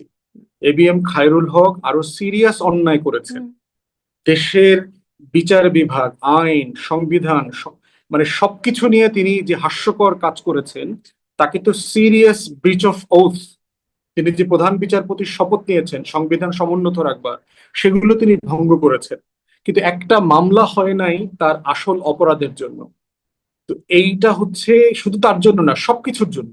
মানে তো প্রত্যেকটা সেটা তো আওয়ামী আপনারাও আমলের করতে আওয়ামী পারেন, লীগের পারেন না? মামলা। সেই মামলাটা তো আপনারাও করতে পারেন। করেন না কেন? জি, সরি, মানে বুঝতে সেই পারিনি। মামলাটা তো আপনারাও করতে পারেন। আপনিও করতে পারেন, আইনজীবী। আপনি না, করবেন। সেটা তো ধরেন ব্যক্তি হিসাবে করা যাবে না, কারণ হচ্ছে তো রাষ্ট্রকে করতে হবে তো মামলাটা। রাষ্ট্রকে দায়িত্ব, আমি হয়তো বলতে পারবো, আমি এটা নিয়ে কথা বলেছি যে আসলে এই ধরনের মামলায়, যেভাবে আপনি ধরেন আমাদের সাকিব প্লেয়ার, ক্রিকেট প্লেয়ার, ওকে আপনি মানে জুয়ার মামলা দিতে পারেন, আপনি ফ্রডের মামলা দিতে পারবেন, শেয়ার বাজার কেলেঙ্কারির মামলা দিতে পারবেন, অবৈধভাবে গোল্ড ব্যবসায়ীদের সাথে ওই যে আরো আরব খান টান কি হুম। আছে দুবাইতে, এগুলো করছে। সেটা না দিয়ে তো আপনি আর কি যাত্রাবাড়ি খুন, মিরপুরে খুন, আবার 28 নম্বর 32 নম্বর মামলার আসামি, এগুলো দিয়েছেন। মানে এই এই মানে পুরো প্রসেসটাই তো হচ্ছে যে টোটাল যে জুডিশিয়ারি এবং আইন শৃঙ্খলা বাহিনীর যে আইনের শাসন এনশিওর করবার যে দায়, এই দায়টা তো ডিসপেন্স হচ্ছে না, কিন্তু এবং তাহলে কোনো আমলেই এবং হচ্ছে না। তারপরে সেই জুডিশিয়ারি থেকে আচ্ছা মামলা না হয় হলো, ভুয়া নানান রকম মামলাই হলো। জুডিশিয়ারি থেকে তারা জামিনও পাচ্ছেন না। একের পর এক নতুন করে আবার ভুয়া, ভুয়া মামলা হচ্ছে এবং জুডিশিয়ারির মানে তারা জেলখানায় থেকে যাচ্ছেন। আ ফলে সুবিচারের কোনো জায়গা আসলে নাই। এটা কোথা থেকে অদৃশ্য ইশারা? কোথায় থেকে আসলে এটা আসছে? এটাও কি ডিপ স্টেট কোথাও? নাকি মানে কিছু না না, বুঝলেই মনে এটা হয় ডিপ স্টেট কিনা জানি না। হুম। না, এটা আমার কাছে মনে হচ্ছে এটা এটা এটা এমনি ইনস্টিটিউশনাল খাইসলত আর কি। মানে প্রাতিষ্ঠানিক ভাবে কাজ করবার, আপনি চিন্তা করে দেখেন, আওয়ামী লীগের প্রায় 20 বছর 111 জোরে যারা কাজ করছে, যে কনস্টেবলটা গত 20 বছর চাকরি করেছে, যার বয়স ধরেন এখন প্রায় 40-এর কাছাকাছি, 40 কাছাকাছি বয়সের কোন কনস্টেবল পুলিশ কর্মকর্তাকে আসলে জেনুইনলি পুলিশিং করেছেন গত 20 বছরে? মানে সে আসলে জানবে কিভাবে যে আসলে পুলিশিং জিনিসটা মানে কি, মামলাটা কিভাবে প্রসেস করতে হয়? আসছে এক জায়গাতে একটা নাম বসায় দিচ্ছে, অজ্ঞাতনামা গায়েবানা নাম ঢুকায় দিল 33, 130 নম্বর। একটা মানুষকে খুন তো করতে একশো সরকারের কোনো তিরিশ জন মানুষ নির্দেশনা লাগে। দেখেছেন এর মধ্যে? মানে যেমন ধরেন ডিআইজি বলেছে আওয়ামী লীগের কোনো নেতা বের হলে তাকে আবার একটা নতুন মামলা দিয়ে ঢুকায় দিতে হবে। একদম আনুষ্ঠানিকভাবে লিখে দিয়েছেন। এটা কোথাকার ডিআইজি মনে পড়ছে না। কিন্তু এরকম একটা নির্দেশনা দিয়েছেন। আম সেটি নিয়ে আলোচনাও হয়েছে অনেক। আনুষ্ঠানিকভাবে নির্দেশনা দিয়েছেন তার অধীনস্থদের। এমনি তো অন্তর্বর্তীকালীন সরকারের সময় দেখেছি যে আপনার ওই যে মিথ্যা মামলা যেটা হচ্ছে ভুয়া মামলার ব্যাপারে একটা প্রভিশন তারা করেছে, সরাসরি এসপির কাছে কাগজপত্র দিয়ে আবেদন করবার জন্য, যেন এই মামলাটা তাকে তাকে অব্যাহতি দেওয়া হয়। আমি নিজে পার্সোনালি এরকম অনেকগুলো মিথ্যা মামলা ডিল করেছি। হুম। চাঁদাবাজি করবার জন্য মেনলি দিয়েছে আর কি, আপনার বিভিন্ন ব্যবসায়ীদেরকে এলাকার গ্রুপিং ট্রুপিং এগুলো সেগুলো মিলায় ঝিলায় চাঁদাবাজি করতে চেয়েছে, এবং এগুলো কিন্তু এসপি অফিস থেকে আপনার রিজলভ করাও হয়েছে। আমরা দেখলাম কাগজপত্র সহ আমরা গত আমলে যেটা করেছে, এক্স্যাক্টলি এই আমলের পার্টিকুলার কোনো ইনস্ট্রাকশন আমার চোখে পড়ে নাই। আপনি বলছিলেন যে ওই যে বোমা হামলা এনসিপি সমাবেশে পরে মানে বলছেন যে আপনাদের সাথেও হতে পারে এরকম ঘটনা মানে ক্ষমতাসীনদের সাথে। হ্যাঁ, মানে এটা এই যে এরকম এই যে মামলাও তো আসলে প্রাতিষ্ঠানিক। আগে তাদের সাথেও হয়েছে, এখন আবার হচ্ছে, পরে আরো যে হবে না সেটা ফুল স্টপ তো কোথাও টানা হচ্ছে না।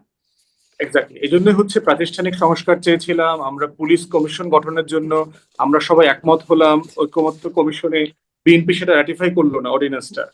তাহলে দেখেন যেই চেকস অ্যান্ড ব্যালেন্স গুলো আমরা করবার চেষ্টা করেছি, সুপ্রিম কোর্ট সচিবালয়, জাজেস অ্যাপয়েন্টমেন্ট, পুলিশ কমপ্লেন্ট কমিশন, এইগুলো করলে যেটা হতো অ্যাটলিস্ট একটা চেকস অ্যান্ড ব্যালেন্স তৈরি হইতো। তাহলে কি মানে কিন্তু গণ সেখানে অভ্যুত্থান হলো, রাটিফাই করলো না। হাসিনা সরকারের পতন হলো, কিন্তু ওই নতুন বন্দোবস্তের কথা শুনলাম সেরকমটা হয়ে গেল না। খাসলত হিসেবে সেটা রয়ে গেল।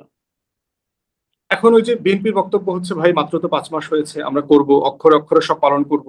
আমরা দেখতে চাই যে ভঙ্গ করার ব্যাপারে 5 মাস এনাফ সময়, তো পালন করতে আপনার কেন বেশি সময় লাগবে, এটা তো একটা বড় প্রশ্ন জি। আর কি। শেষের একদম অনেকক্ষণ ধরে কথা বলছি আপনার সাথে। আসলে শেষে আসি, শেষ করি যে আপনি এর আগে আপনার বক্তব্য বিভিন্ন সময় ভাইরাল হয়েছে। ফুটবল, ক্রিকেট এই খেলাগুলোকে আপনি খুব ফাউল হিসেবে মনে করেন। যে একটা বল নিয়ে ১১ জন দৌড়াইতেছে, একটা গোল জিনিস সে কাঠি দিয়ে বাইরাইতেছে, এরকম কথা আপনি বলছেন। এখন তো বিশ্বকাপ ফুটবল চলছে, উন্মাদনা চলছে। আপনি কি কোনো দল সমর্থন করেন? নাকি আসলে ফাউলই মনে হচ্ছে? আগের আগের বক্তব্যের সারনজুলটা বলে দেই। প্রোগ্রামটা ছিল আপনার ঢাকা বিশ্ববিদ্যালয়ে প্রতিবন্ধীদেরকে নিয়ে একটা প্রোগ্রাম গিয়েছিলাম। এটা 24-এ শেষের দিকে অথবা 25-এর শুরুর দিকে। এটা হচ্ছে বাংলাদেশের বিভিন্ন রাজনৈতিক আন্দোলনে শরিক হয়ে যারা প্রতিবন্ধী হয়েছেন, ৭১-এর মুক্তিযুদ্ধে, ৯০-তে, ৮০-র দশকে আপনার এবং ২৪-এ, তারা ওই প্রোগ্রামে প্রায় ৩০০+ প্রতিবন্ধীকে সম্মাননা স্মারক দিবেন আর কি, এরকম একটা প্রোগ্রাম। সেখানে সরকারের অনেক গুরুত্বপূর্ণ উপদেষ্টা, এই অভ্যুত্থানের বড় বড় ব্যক্তিরা সেখানে আসার কথা ছিল। আমি অনুষ্ঠানে গিয়ে দেখলাম যে অলমোস্ট গুরুত্বপূর্ণ কোনো মেহমান আসে নাই। ওখানে ওখানে আমি সবচেয়ে গুরুত্বপূর্ণ মেহমান আর কি। হুম, ধরেন আমি তো তালিকাতে অনেক নিচের দিকে ছিলাম। তো এবং আপনি জানেন, আপনি গণমাধ্যমে কাজ করেছেন, গণমাধ্যম যখন কোনো মিডিয়াকে অ্যাসাইন করে, যখন কোনো সাংবাদিক আপনাদের হাউস থেকে অ্যাসাইন করে, সে কিন্তু ব্রাহ্মণ দেখে যে এই প্রোগ্রামে কে কে আসতেছে। তো যখন গণমাধ্যম শুনছে এখানে উপদেষ্টারা যাবে না, এই গণ অভ্যুত্থানের বড় বড় ব্যক্তিরা যাচ্ছে না, ওখানে কোনো সাংবাদিক যায়নি ওই প্রোগ্রামটাতে, আমার মনে আছে।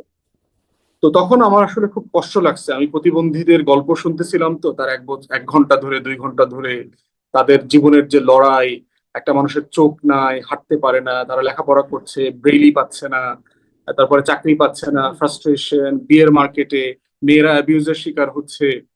তখন আমি ডায়াসে দাঁড়িয়ে বলেছিলাম যে এখানে যদি বুবলি আসতো, এখানে যদি পরিমণি থাকতো, এখানে ওই সাকিব মাশরাফি যদি একটা ব্যাট দিয়ে একটা বল কন্টিনিউ মারামারি করতো, একটা ফুটবল নিয়ে যদি ২২ জন দৌড়দৌড়ি করতো, তাহলে আসলে আপনার গণমাধ্যমের এখানে ক্যামেরার অভাব হইতো না। কিন্তু দেশের ৯৩ লক্ষ প্রতিবন্ধী জনগোষ্ঠীর অধিকার, তার লড়াইটা তুলে ধরবার জন্য আমাদের গণমাধ্যম এতটুকু দায়িত্ব পালন করবার প্রয়োজন মনে করলেন না। এটা হচ্ছে আপনার ওখানে বক্তব্যের প্রসঙ্গ। হুম, এটা প্রতিবন্ধীদেরকে নিয়ে, মানে তাদের জন্য আমার কষ্টে, মানে আমার এত হুম, খারাপ লাগছিল, হুম। তখন আমি এই কথাটা বলেছি। মানে তার মানে তো আপনি কি আসলে ওই ক্রিকেট, ফুটবল খেলাকে ফাউল খেলা মনে করেন না? মানে ফাউল বলছিলেন ওইখানে, ফাউল শব্দটা। ফলে আসলে আপনি সেটা মনে করেন না।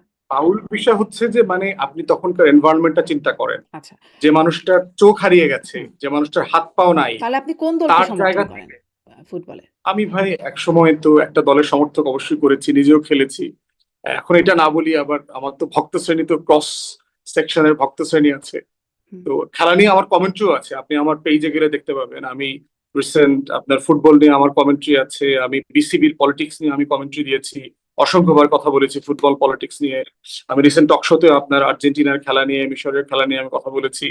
সো মানে বিষয়টা এরকম না যে আমি স্পোর্টস এর এগেনস্টের মানুষ, বরং আমি শিক্ষা ব্যবস্থায় স্পোর্টস ইনক্লুড করা, ড্রাগ থেকে ইয়াংদেরকে বাঁচিয়ে রাখবার জন্য মহল্লায় মহল্লায় সারা বাংলাদেশে আমি স্পোর্টস এর রূপরেখা পর্যন্ত দিয়েছি বিভিন্ন আলোচনাতে। হুম। অতএব ওইটা ওখানে মানে মানে প্রাসঙ্গিক না, একটা আচ্ছা। মানুষের জীবন যে যেখানে চোখ চলে গেছে।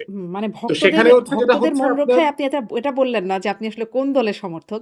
কিন্তু আবার ওইটা খুব আছে যে আপনি আসলে ফুটবল, ক্রিকেট সেই খেলাগুলোকেই আসলে আপনি না ওটা ওটা তো একান্তই একটা প্রতিবন্ধীদের আচ্ছা। কনটেক্সটে কিন্তু কথা আরেকটা বলা আর কথা কি এটা। সম্প্রতি যে ঢাকা বিশ্ববিদ্যালয়ের ডাকসুর একটা অনুষ্ঠানে গিয়ে যেটা আপনি বলছেন, আপনি পরবর্তীতে হয়তো বলেছেনও এই বিষয়ে বিভিন্ন সময়। যে কালেক্টিভ ক্ষতি বাংলাদেশে তার সবচেয়ে বড় দায় ঢাকা বিশ্ববিদ্যালয়। সেখান থেকে ফ্যাসিস্ট, ক্রিমিনাল, টাউট, বাটপার মানে সবচেয়ে বেশি তৈরি করেছে তারা। আ এবং এর জন্য আপনার বিরুদ্ধে আইনি একটা নোটিশও এসেছে। আ মানে এখানেও তো মানুষের আবেগের জায়গা ঢাকা বিশ্ববিদ্যালয়। সেখানে বিশাল একটা সংখ্যক অ্যালামনাই আছে। শিক্ষিত মানুষ তাদের আবেগের জায়গা, স্বপ্নের জায়গা। আপনি এভাবে কেন মানে হাতুড়ি পেটা করলেন? একটা বিষয় দেখেন যে একটা বিশ্ববিদ্যালয়কে আপনি কিভাবে অ্যাসেস করবেন।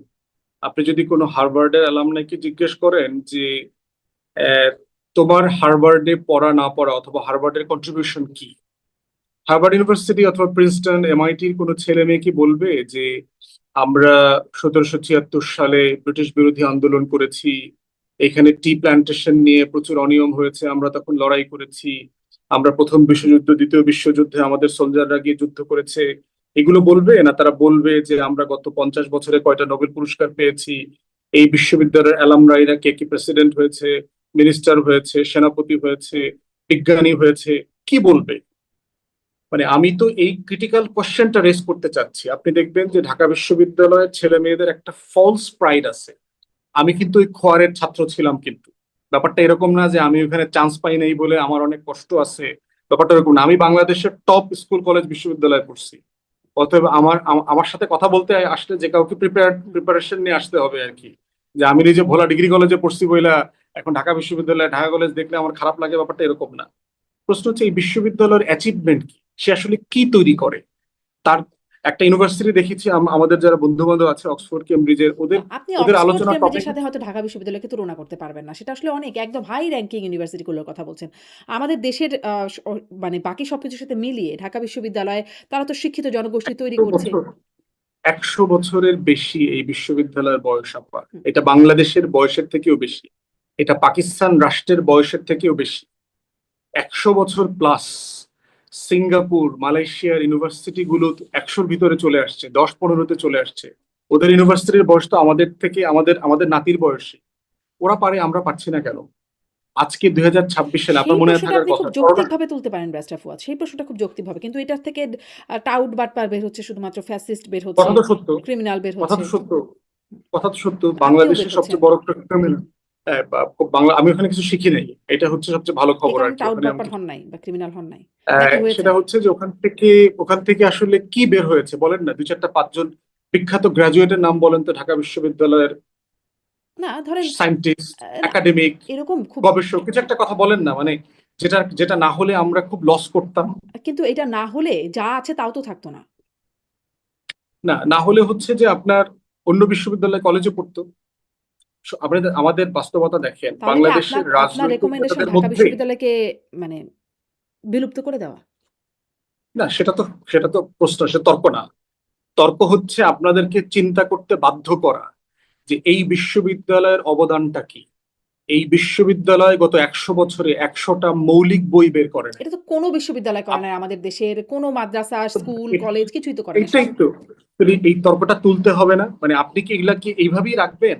মানে এখানে এই দৈন্যতা চলবে, এখানে শ্যাওলা পড়ে থাকবে, এখানে কোনো লেখাপড়া হবে না, এটা প্রেম চত্বর হবে, এটা ফুসকা চত্বর হবে?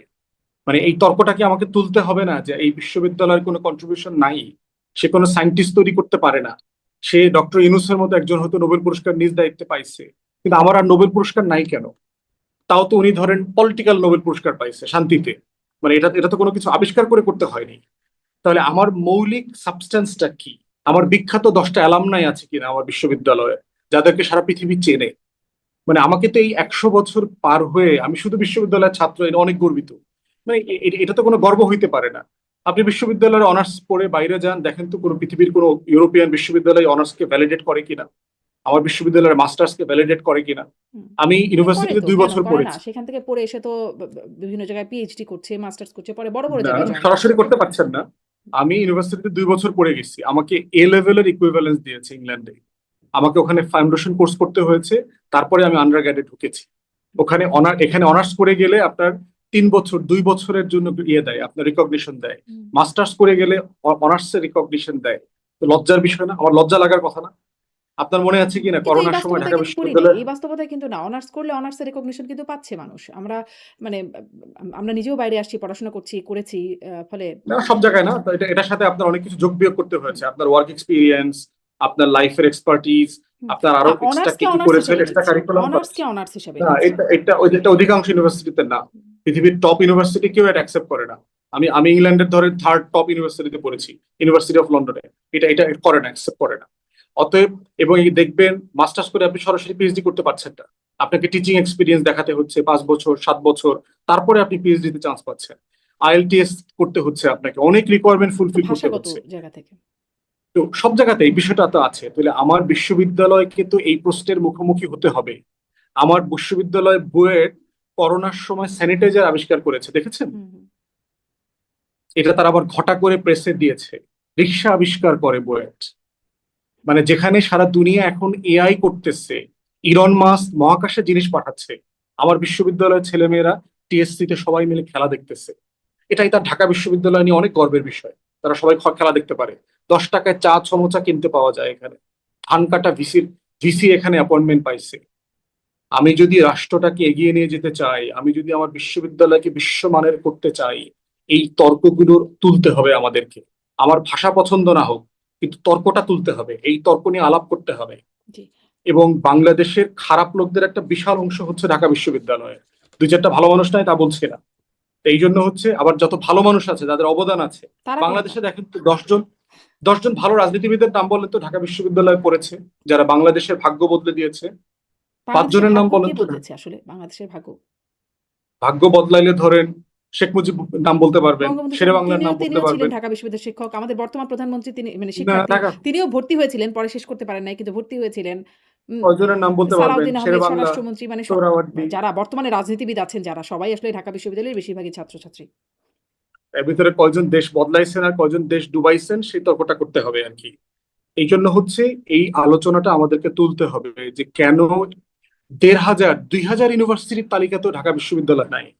মানে আপনার তো লজ্জা লাগার কথা, এটা নিয়ে যে আবার আপনি তর্ক মানে আমাকে গালাগালি না, করতেছেন। সেই আপনি তো তর্কটা তো আত্মসমালোচনা বটেই। করবেন। সেই তর্কটা তো সবসময় করা হয়। কেন গবেষণা হচ্ছে না? কেন মানে এর মান এত খারাপের দিকে যাচ্ছে? কেন ভালোর দিকে না গিয়ে, মানে আগে যেখানে একটা র্যাঙ্কিং এ ছিল, সেখানে বহু দিন যাবত সেই র্যাঙ্কিং এ নাই। সেই তর্কটা আছে, কিন্তু মানে সেই বিশ্লেষণটা আছে। কিন্তু এটা নিয়ে মানে আপনার কাছে যে প্রশ্নটা করা, যে কালেক্টিভ ক্ষতির জন্য বা ঢাকা বিশ্ববিদ্যালয়